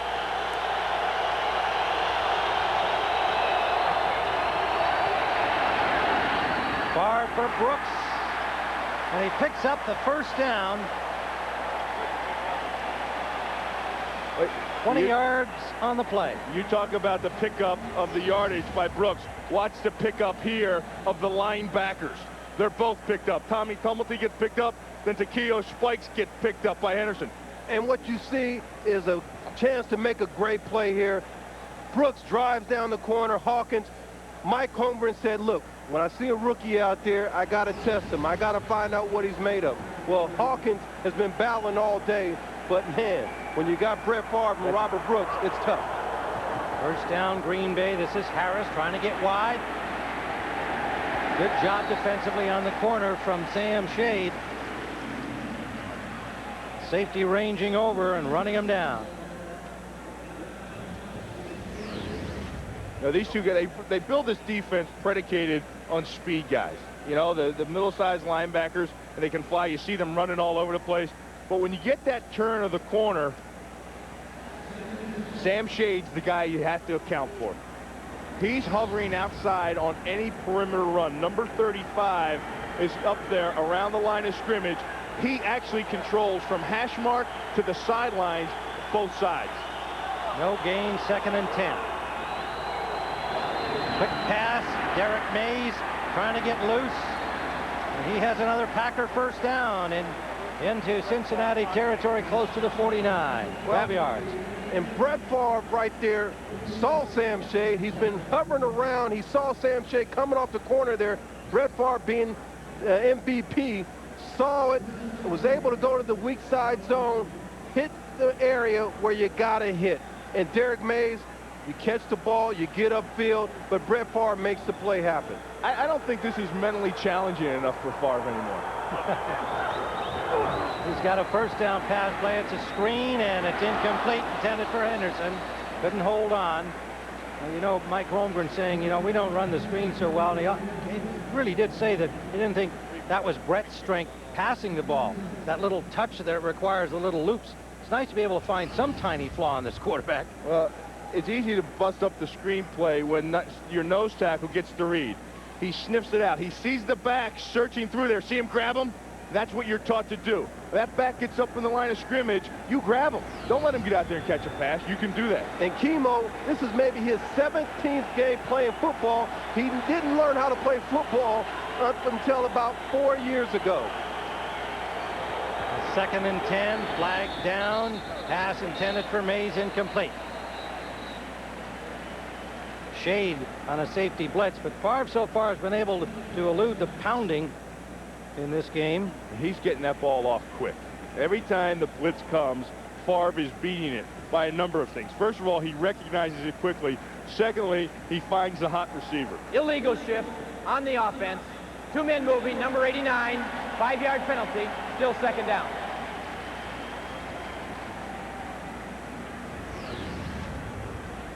There's Jamar. He moves up to the line of scrimmage. Then you get the motion down here. You can't have 2 guys the same time in motion offensively. And that strong safety, Sam Shade, is coming from everywhere. You saw him right there. He's going to come from the top. He's coming from the bottom of the screen. He's the guy that they're looking for them to have a big play. He's got to make it.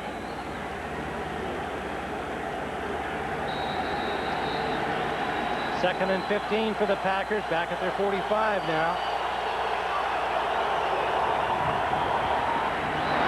Chimura. First down, Green Bay at the Cincinnati 32. The Green Bay Packers offensively are doing an outstanding job of one thing, picking up the blitz. Watch Henderson right here pick up the Keo spikes. Boom. Now look at all the time. Then look at the middle of the field. If you're sending linebackers, you don't have the linebackers dropping to the middle of the field. Brett Favre knows exactly where to go with it. You talk about he's getting a little bored with it, Bill. I can see why. The mental exercise is, hey, he's tearing his defense up. The mental exercise is unbelievable. This guy is up at the next level. 3 wide receivers. Bill Schrader in now. Raymond Harris. Harris gets a couple to the 30-yard line. Glenn Steele on the tackle. Let me clarify what Ronnie said. Ronnie, he is mentally at the next level of football. Okay, let's not take Brett Favre. Let's not put him into a category of higher IQs. Well, I got to put him up in that IQ. You know that. Hey, yeah, he's a tough guy. I know him too well. And I know you know him too well, but that guy right there is at that level mentally in football and everything in his life right now. I love him. 213 yards passing for Favre. And he's got another man wide open. That is Thompson, the tight end, number 83. And a first down inside the 10. Thompson, who played here at Cincinnati, signed as a free agent in '95 after the Bengals let him go. So he enjoys that play. And he's got them in scoring position at the end of the 3rd quarter. With the score, the Green Bay Packers 10, the Cincinnati Bengals 6. We'll be back after this from your local Fox station.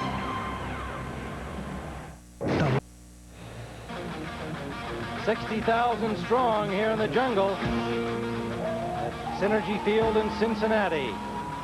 The Packers have moved down into scoring position again, and the rabid fans here wanting the defense of Cincinnati to come up with another big play. This is a close game at 10-6. Jim, remember I talked about the Bengals defense having to be patient. Be patient, give him underneath. You saw all the blitzes in the 3rd quarter, and you saw what Brett Favre did to him. In the 3rd quarter, he's passed for 101 yards. That's because they've got out of being patient, and they're trying to make something happen. When you try to make something happen against Brett Favre, it usually happens, but it happens to you. The pass to Jeff Thomason, the reserve tight end, got him first and goal at the 7-yard line. This is Henderson, and Henderson blasts down to the 5. Maynard Wilson, Tom Tumulty on the tackle.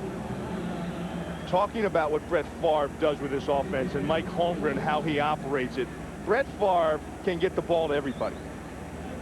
He's thrown it to 8 different receivers, and in today's game, he only has 9 eligible. He's got it to Freeman, Brooks, Mays, Schrader, Mora, Thomason, Davis, Harris, and Henderson. Under pressure, and down he goes.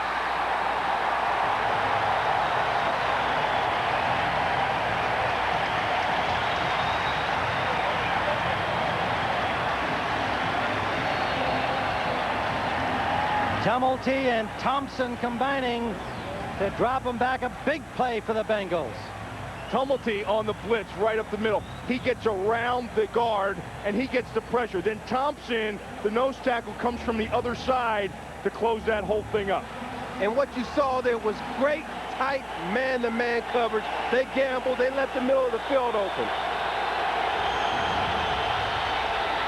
Favre steps up into the pocket, had to throw it sooner than he wanted to. Incomplete, intended for Freeman. Bengals with good pressure again. Big win for this defense. Hawkins there, tight coverage, but a big win. Talking about changing momentum, Bill, right there they were able to do it. I'm going to tell you, what has really impressed me is Hawkins. They have gone after him from the onset of this game, and he has not backed down, and he has not let anything affect him. Longwell attempting a 34-yard field goal. And it is good. So the Pack widens their lead on the second field goal today by Longwell. He hit in the second quarter from 30 yards out. And so Green Bay takes the lead now to 13-6.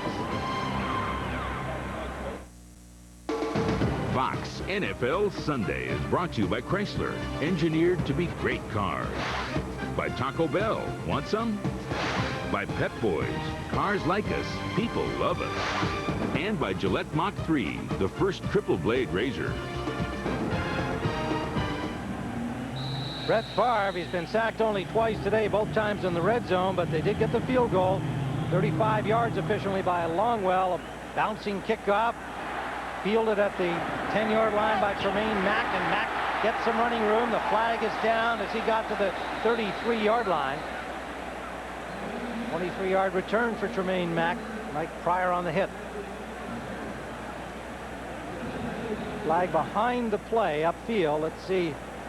But it's going to be signaled against Cincinnati. Yeah, that's an illegal block below the waist. And in this kicking game. During the return, a low block, 91 of the return team, half the distance to the goal, first down. Anytime on special teams, whether it be punt, kickoff, whatever it may be, or an interception, you cannot block below the waist. Billy Granville is the culprit.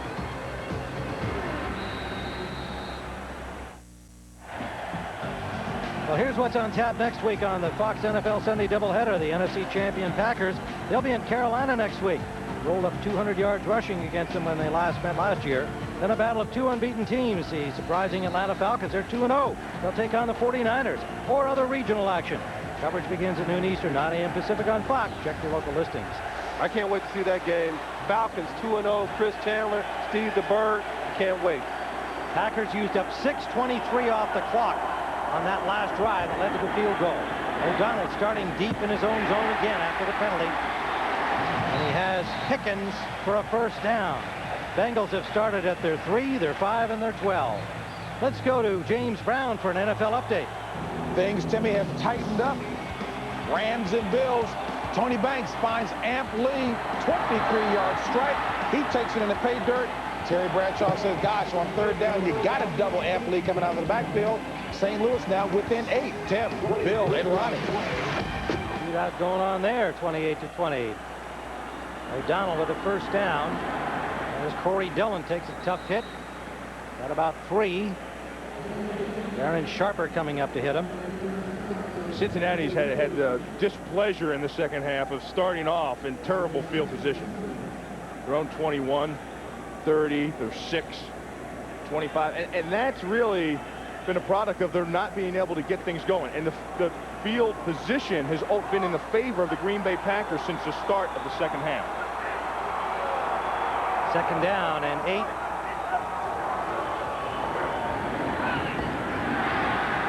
That is Darnay Scott. I believe third and about 2. One thing for the Bengals, it's a fourth quarter now. You've done your job in keeping it a close ball game. You're down by 7. 2 areas that need to take over the game right now is you've got to get that offensive line and the running game going, and you've got to get the ball to your tight end, McGee. They have not been able to use McGee or Marco Battaglia at all in this game. Now's a good time to get them worked into the program. Out of a 7-yard gain, it is 3rd and 3. Cincinnati, the enemy in motion.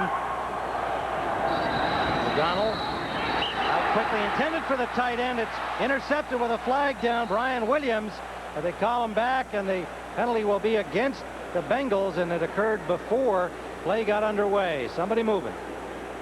Prior to the snap, false start offense, 82, 5 yards penalty, still 3rd down. That was McGee, and just after you talked about it, they tried to get the ball to him.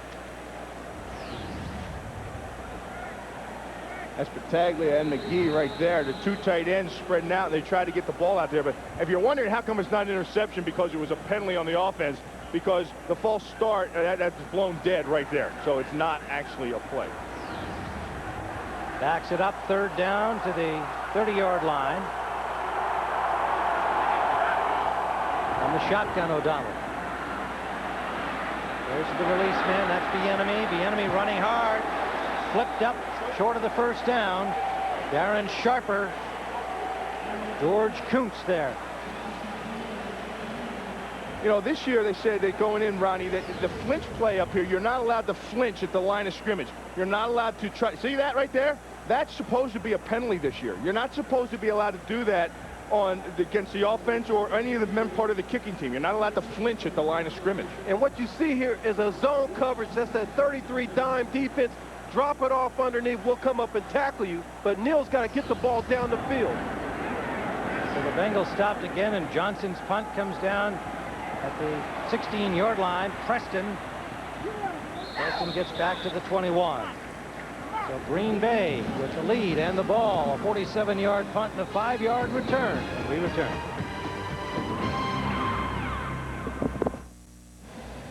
Big decision right now for Dick LeBeau.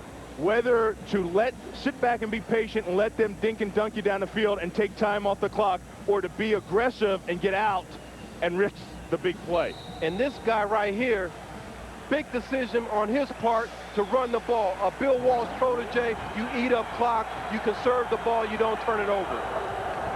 Pass on first down to Freeman. Makes another good catch against tight coverage.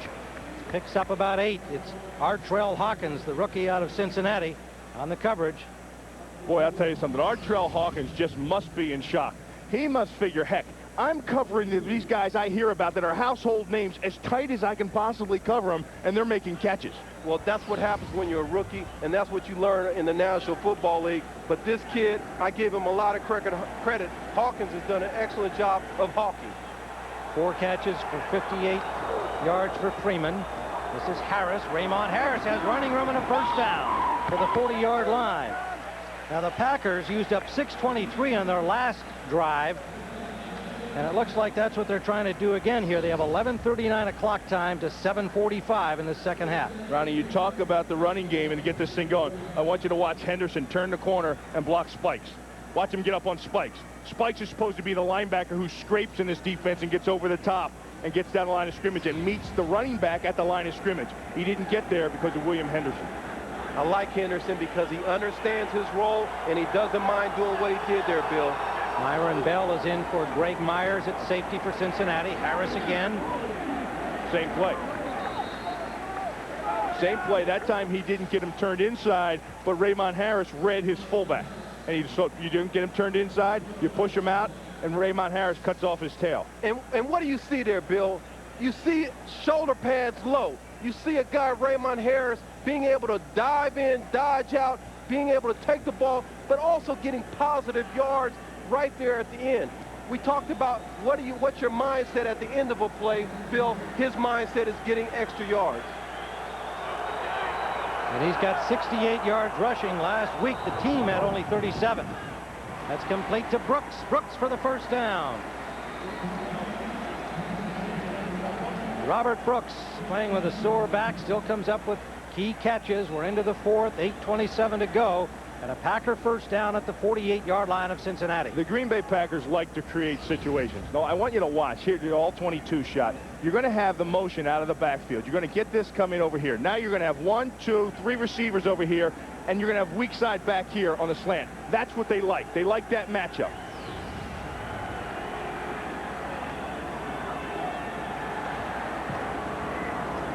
Harris to the 45-yard line. Gain of 4. People, this is why the Green Bay Packers are world champs. This is why this team is an NFC champ. Because in this situation right here, you take it to a team. You put pressure on them. You nickel and dime them. You eat up the clock. Yeah, we talk about all the spectacular stuff, but Bill, this is where the team has to step up and be mano a mano and take the line of scrimmage, and that's what the Packers are doing. Tyrone Davis joins Chimura as a double tight end in this play. Second down. Good defensive play that time by Renard Wilson, number 55. Linebacker out of Florida State.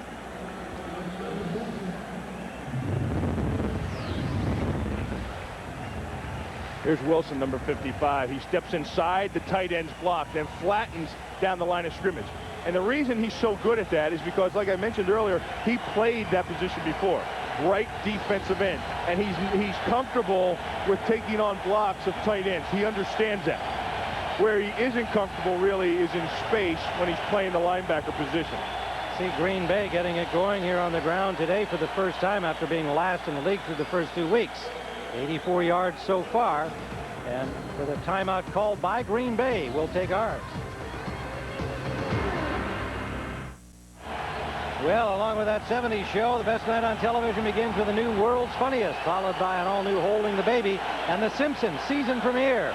Then the 70s show followed by the X-Files, all tonight at 7, 6 Central on Fox. You know what? At times, I've had every one of those personalities. Crowd alive on third down. Favre can't find a man. Now he goes downfield. Oh, there's going to be a flag on that. And the interference call would appear to be against Artrell Hawkins. And you know, that's one that Freeman probably wouldn't have been able to catch anyway. It's going to be a tough one if he did make it. That's what their Bengals are trying to sell, that it was an uncatchable ball, but it's not going to fly. Number 27, first down.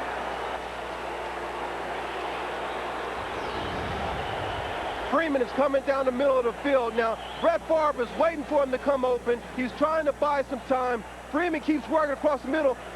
And Hawkins has to look at that play. When you're a defensive back, you got to have an eye on the receiver, but you got to feel the ball. And right there, I'm sure, because he's a young guy, he didn't see that the ball was sailing over. He wouldn't have been able to catch that ball. Yeah, that's a tough call against him again. There have been a couple of close ones, to say the least, against Cincinnati. Pass interference. This is Raymond Harris. Ball comes loose. Sam Shea dives on it, and I think he got it. Let's wait and see.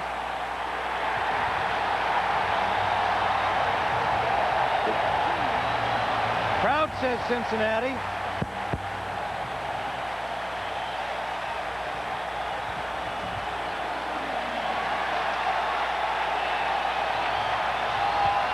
Third turnover by the Packers. It is Bengals ball.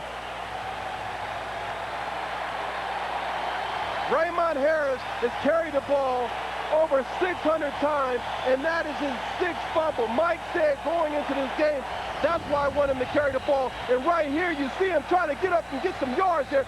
And the hit by Spikes right on the ball, got the ball out, and Sam Shea was able to get to it. Well, Spikes was there, but Renard Wilson's shoulder, number 55, was the one that got on the ball itself and popped that thing out. 6:30 to go in the fourth. Bengals ball at their own 30. Quick pass almost picked off by Sharper. Intended for Darnay Scott. There is nothing but end zone in front of that one, had he reeled that in. And Sharper has been waiting all day for this play, Bill. He sat there, he's playing on the inside, waited, baited O'Donnell, and was ready to go all the way. He has been coming up with plays like that ever since he's been in the lineup from last year in that slot area. That's the old adage. That's why they're playing defense, because they couldn't be a receiver.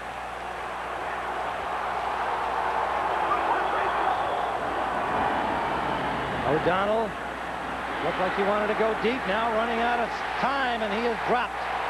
Holiday, Ronnie Holiday. Ronnie Holiday's really been a presence as a rookie. But that is a sack, but what it is, you ought to thank these guys back here because it's a coverage sack. I want you to watch the receivers downfield and watch at the end of the play where they are. Look at the coverage. Everybody's covered. Covered, covered, covered. Result, sack. Ronnie Holiday, the rookie from North Carolina, their #1 pick. Big play there, makes it 3rd and 14. O'Donnell from the shotgun. Again, running out of time and dropped at the 15. McKenzie this time. Defense wins championships. The Green Bay Packers said that their defense has to carry them because Dorsey Levin's because of the offense. But this defense has now turned it up a notch. This guy here, in my opinion, turned it up a notch. McKenzie.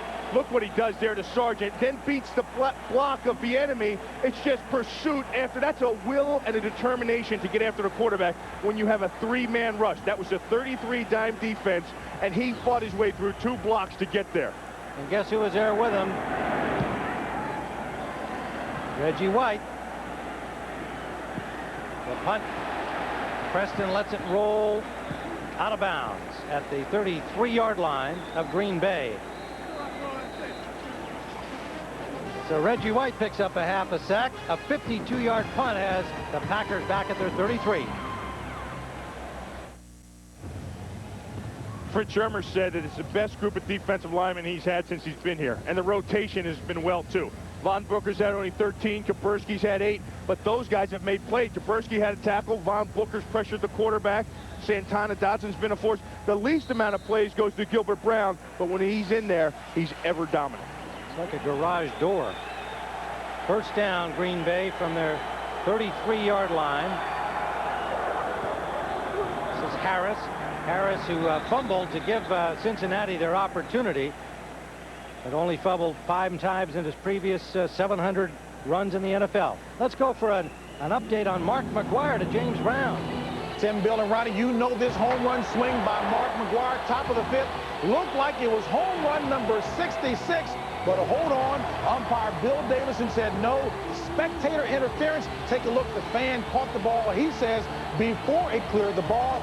Therefore, the umpire will nullify the act of interference, is what he thinks makes sense, a double. Back to Tim. All right, a first down pass to Derek Mays from Brett Favre, 13 yards. And Mark McGwire with a little bad luck today. Well, a little bad luck by McGwire, and also a little bit bad luck right here. And I think Dick LeBeau's had that bad luck because he hasn't really gotten what he's wanted out of his offense. He thought he could get a little bit more, maybe a little bit more clock eaten up, a little bit more yardage running the game, and keep Brett away. And then now he's faced with a situation of making some tough decisions. He's getting to the point in the game where down by 7, he's going to have to gamble because a field goal could put this out of range. First down from the Packer 48. Raymond Harris. Tell you one guy that's not a gamble, Shade. Shade's not a gamble. Shade is as consistent as a player as I've seen. If the ball is on the ground, 35 is around it, if not right on top of it. And Shade is one of the few guys in the league, one of the few guys on this team that said, we got to make a stand. We got to make a statement today against the Green Bay Packers. He's done it. 6 tackles, 1 interception, 1 fumble recovery. Sham Shade is making his stamp today. Second down and 8 for the Pack. They're at midfield. Harris again ran into his own man. It's good pressure from the right side of the defense by Cincinnati. Closed the hole. Wilson and Langford stuffing it. Well, Cincinnati's getting a little rotation on that defensive line going itself. They had, that time, they had Glennie Steele, number 70. He was in the backfield just about the time the ball was handed off. He came in replacement for Kimo. Kimo von Oelhoffen. I notice you've been sticking with Kimo on that one. Well, yeah, you know, I stick to the things. I know my parameters. And Kimo fits in there. Well, the nose tackle, number 67. Well, the parameters right now in this situation, they got to come up with another big play here on 3rd down. On the other hand, if you look at the Green Bay Packers, Brett Favre is going to try to make something happen here. Can they put pressure on him? Will they go to man-to-man coverage? Now you see 4 wides coming into this game. Brett Favre is going to try to make something happen here. But if you look at the time of possession, Bill, that's big. Well, that's what Cincinnati didn't want. And to really give them a chance. They're still in this game, but their game plan coming in was to control that clock. 7-point game, 3 minutes left. Packer ball, 3rd down. Favre has a man and a first down. It's Freeman. Antonio Freeman. Good-looking pass play. And that's all Favre. That's all Favre. That is all Favre. You lust. I mean, right here, he's thinking that it's going to be a blitz. He pumps it. He circles around. He's looking for somebody. Freeman staying alive. And Freeman fighting for that extra yard. Watch what Brett Favre does. He goes over to the other side. Now, he doesn't see what he likes, so he's thinking he's getting blitzed. That's why that rollout came. He saw something he didn't like over there, so he felt in his mind that some blitz was coming. He rolls out and makes a play out of the thing. First down, Packers. Raymond Harris gets some running room right up the middle. Inside the 35. Right up the middle is right, and right up the middle behind Henderson. Henderson just blew that thing up. That was like sticking a stick of dynamite in there, because that thing just exploded when his big body, number 33, got in the middle of it. You know, we talked about the 70s show, but man, what does this remind you of? 70s Smash Mouth Packers football. That's what it reminds me of. Getting after people, Fuzzy Thurston, Jerry Kramer, that group, man, they really got after people. Bengals timeout. Chance to remind you that Tuesday, after an all-new King of the Hill, it's the new series Costello. Check it out after King of the Hill. And then after Costello, an all-new Guinness World Records. Fox's night of new episodes starts Tuesday at 8, 7 Central. And I know one viewer for sure will be watching Guinness World Records because he was able to tell us about rattlesnakes and bathtubs. Only somebody watching that show would know that. So that'll be Ronnie Lott checking it out again. 34-yard line of Cincinnati. Second down and 4. Raymond Harris short of the first down, but he gets close to 3.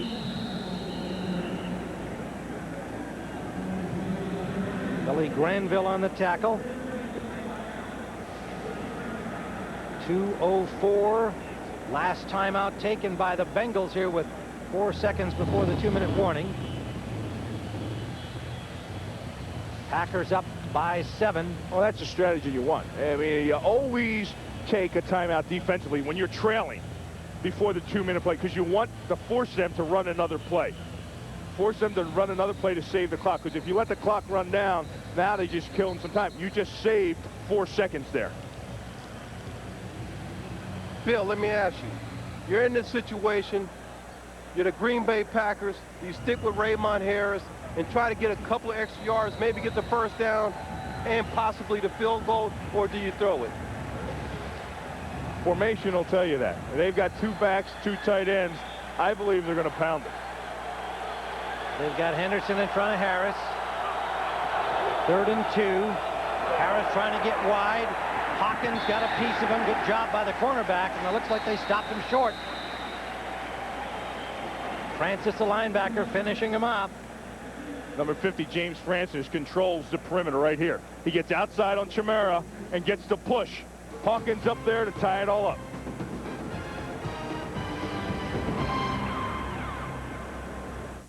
.58 remains. Green Bay 4th and 3 at the 33 of Cincinnati. Trying to keep the ball. Takeo spikes the rookie.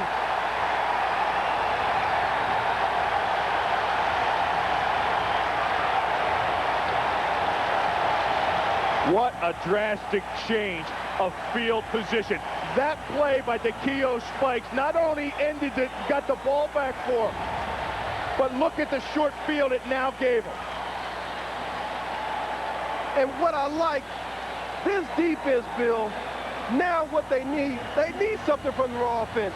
They've given everything that they can give today, and that was a big play by Spikes. Only 2 first downs by Cincinnati this half. The offense has 1:53 left with a chance to tie things up, force overtime. 13-6, Packer lead. O'Donnell has time, can't find a man. Nobody breaking loose for him. Now he has a man. That's the fullback, Milne, out of bounds. No timeouts remaining for the Bengals. They had to use them up to try and stop the Packers from taking the clock time off. And right there, you can see they're conversing because Neal hasn't been in this situation. He's trying to understand the offense, and right there they had 3 guys out, but he didn't have a guy to throw it to, Bill. 2nd and 4. Ball is at the 48-yard line of Green Bay.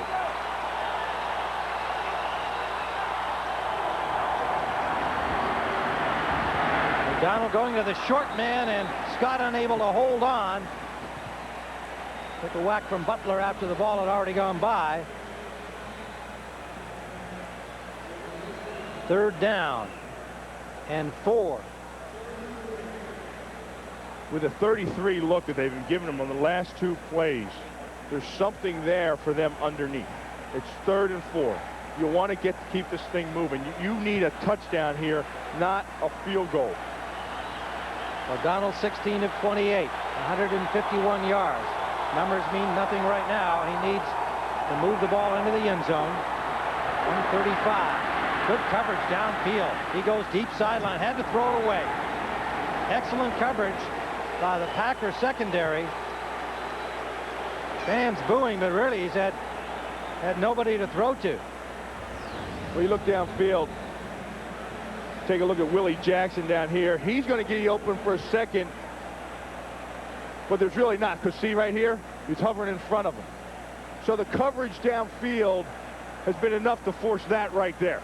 Throw the ball away. And when you're rushing 3, you got 8 back, and they're taking every zone away, so somebody has to find a hole in the zone, Bill. Last shot for Cincinnati. Donald directing traffic, again good coverage. Sideline incomplete. And that right there is where you wish you had a mobile quarterback. Ronnie, you talked about it. They're rushing 3, they're dropping 8, there's stuff underneath. They're trying to find a hole, Bill. They're trying to find it. They're working. But what they're doing is the Green Bay defense is playing smart. They're finding time, and right there, Neal O'Donnell, like you said, Bill, if he was mobile, he could have bought some more time and maybe completed the pass. He only had 3.5 yards to go to pick up the 1st down. You have to be aware of what's going on with your defense. The defense is all the way downfield. There was a lot of room underneath. You had 5 men blocking 3. The enemy was the intended receiver as Favre just takes a knee here. So Green Bay, they got a real tough battle from the Bengals defense today. But it looks like they're going to prevail. And coming up on our post-game report, a big day in NFL and NFL coverage. And, of course, Mark McGuire's exploits. JB, Terry, Howie, and Chris will have scores from around the NFL, and the Fox Sports Ticker will have all the stats for you. So you stay with us following the conclusion of our telecast here from Cincinnati. And I go back to halftime, right before the halftime, when they chose to kick a field goal instead of punch it in from the half-yard line. That would be a 4-point game right now, and now it's a different game. Now you're playing for a field goal instead of a touchdown. But when you're playing against the world champs, what they did there in the second half, Bill, they came out, they took care of the line of scrimmage, they dominated the game right there at the end, and they did what they did. That's being a champion handling the situation. Clock still ticking down, but that'll be the final play. Today's game is produced by Michael Burks and directed by Andy Kindle. Associate Director Rich Dewey, our broadcast associate Tom Yohe, the technical producer David Graham. The studio is produced by Scott Ackerson, directed by Bob Levy. The senior producer of Fox Sports is Bill Brown. The executive producers of Fox Sports are Ed Gorin and David Hill. And be sure to stay with us for our post-game report. Final score here, Green Bay 13, Cincinnati 6. For Ronnie Lott and Bill Moss, I'm Tim Ryan saying so long from Cincinnati. Stay tuned for the post-game report. Prime time coming up tonight here on Fox after football. Of course, after the World's Funniest, you'll see Holding the Baby. That'll be followed by the season premiere of The Simpsons and all new That 70s Show. And, of course, The X-Files rounds it out starting tonight at 7 o'clock Eastern right here on Fox as we welcome you back to Studio 2A at the Fox Network Center. Full house here for this post-game show. Let's take you through it. The Bengals hung tough Despite 3 turnovers, though, the Packers win it by the score of 13-6. Favre, 23 for 35, 274 yards, 1 interception, 1 touchdown. Lions, Vikings all over. The mistake-plagued Lions, 26-6. Young Batch, not a good day. Real shootout in Buffalo in the 4th quarter. Rams trailing by 33-28. They were trailing 28-10. Greg Hill, 159 yards rushing after not even dressing out for the first game. Steelers, look at this. Dolphins, no offense whatsoever. Ray Sherman, the new offensive coordinator, under fire. Ryan Lee, 5 turnovers, hurting the cause of the Chargers, losing right now 23-7. 1 for 14, Young Leaf. And boy, 44-6 Jets are going to get their first victory today. Vinny Testaverde in place for Foley, 12 for 21, 203 yards, and 4 touchdowns. Now, I mentioned that Green Bay, despite 3 turnovers, come away victorious today. I know you were a little surprised about the lack of a running game by the Bengals. Well, that was really the key to the whole ball game. When you look at it, the Packers' defensive line was able to dominate the game. They didn't have to blitz and stop the run. Corey Dillon, 28 yards on the day. Absolutely amazing, under 2 yards per carry. So that meant they could leave the 2 safeties back in the middle of the field and double up the wide receivers. Even the deep ball that Darnay Scott caught, it was into double coverage. So they were never able to force them into man coverage. That's the difference in this game. They come out of the locker room, Cincinnati, in the 3rd period, try to blitz Brett Favre. Brett Favre continues to be the intangible in the National Football League, why Green Bay is the leading challenger for Super Bowl. We will embellish the scores with highlights when we come back. Go back and talk more about that Green Bay-Cincinnati game, of course, with the guys who called it. And, folks, Mark McGwire, did he or did he not? It looked to have been number 66. TB thought it was. We'll find out what you think when we come back with Steve Lyons after this.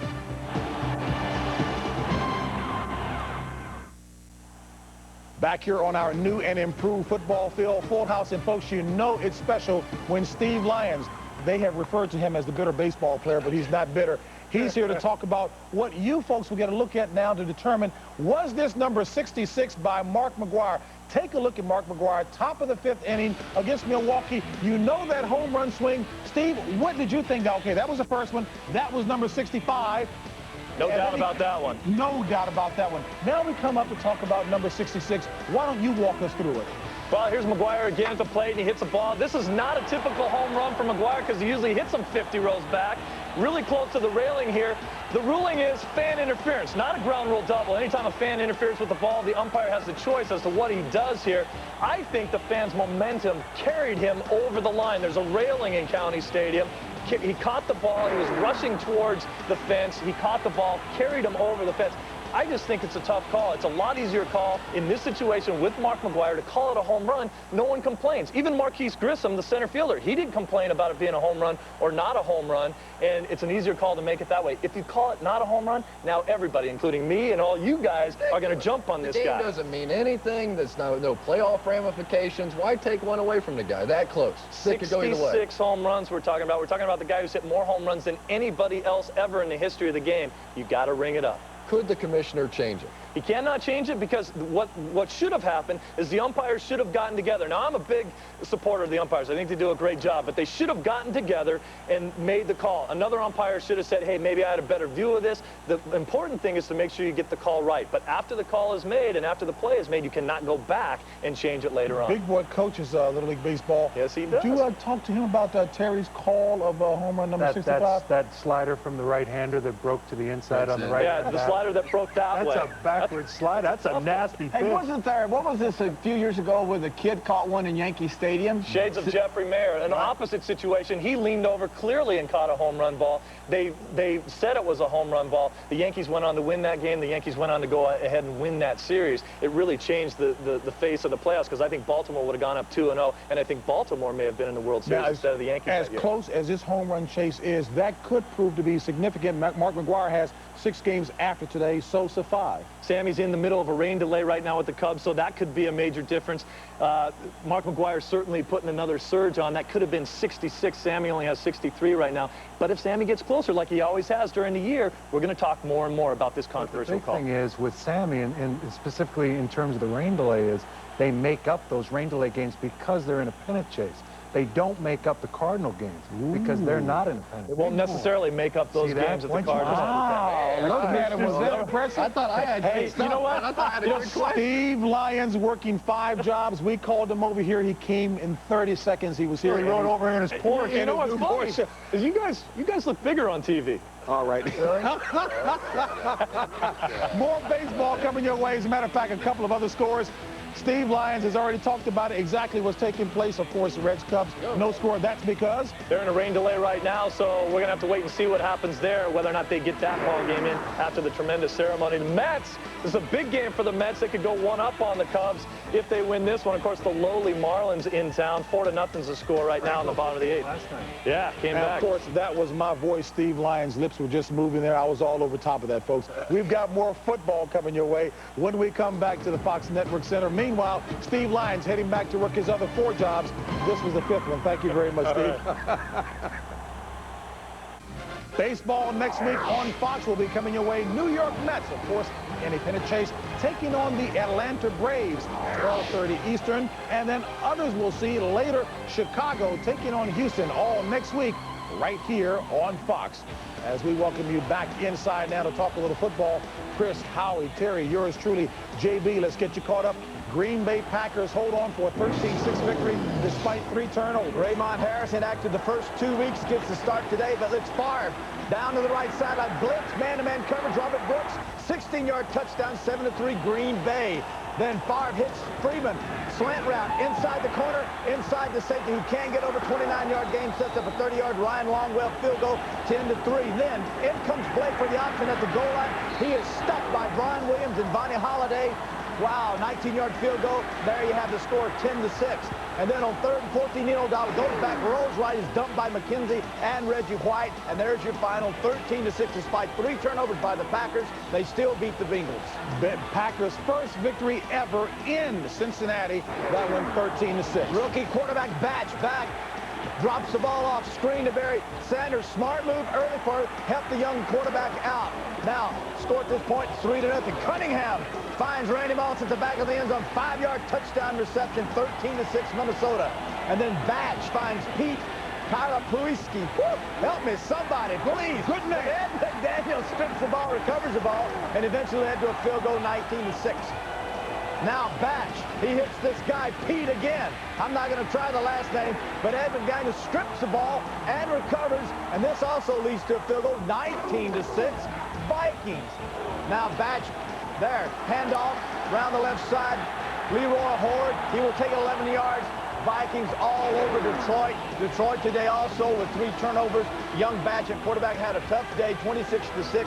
Not much time to set up and throw today, JB. Speaking of not much time remaining in Buffalo, where the St. Louis Rams are trailing Buffalo 33-28. Rams ball. Let's join Kenny Albert and Tim Green.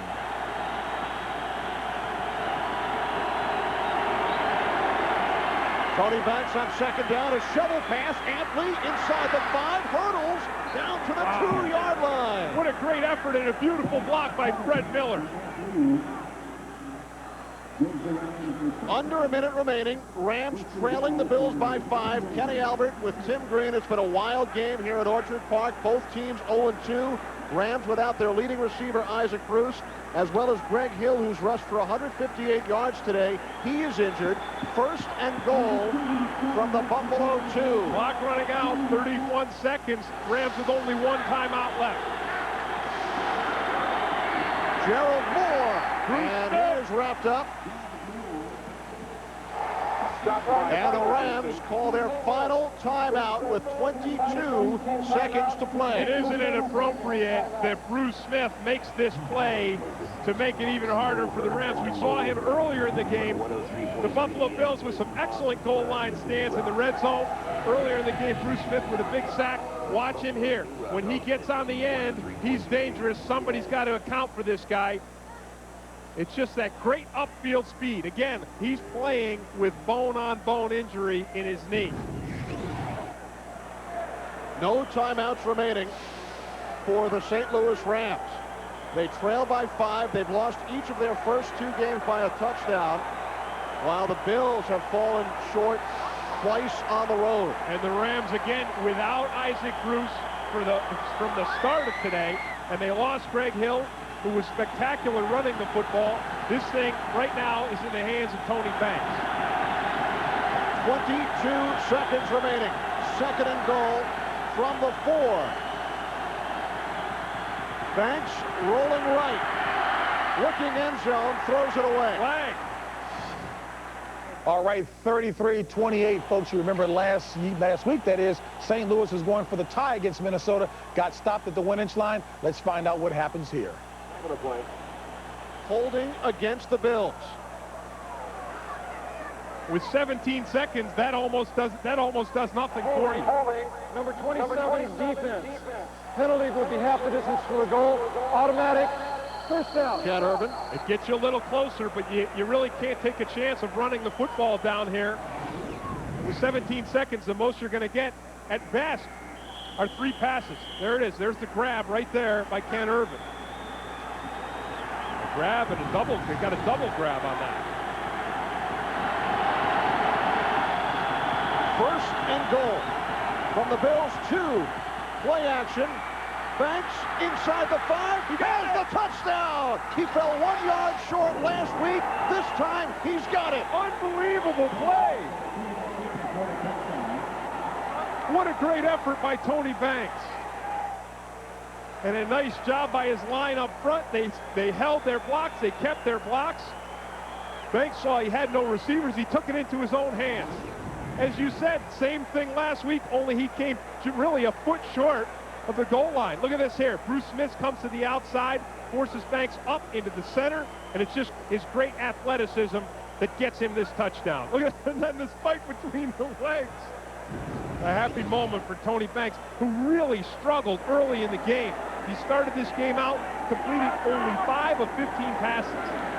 And leading by 1, the Rams will go for 2. They converted earlier on a 2-point conversion with Lee. And Banks this time is taken down. Banks attempt on a 2-point conversion by Pat Williams. So the Rams right now on top by a point, 34-33, late in the 4th.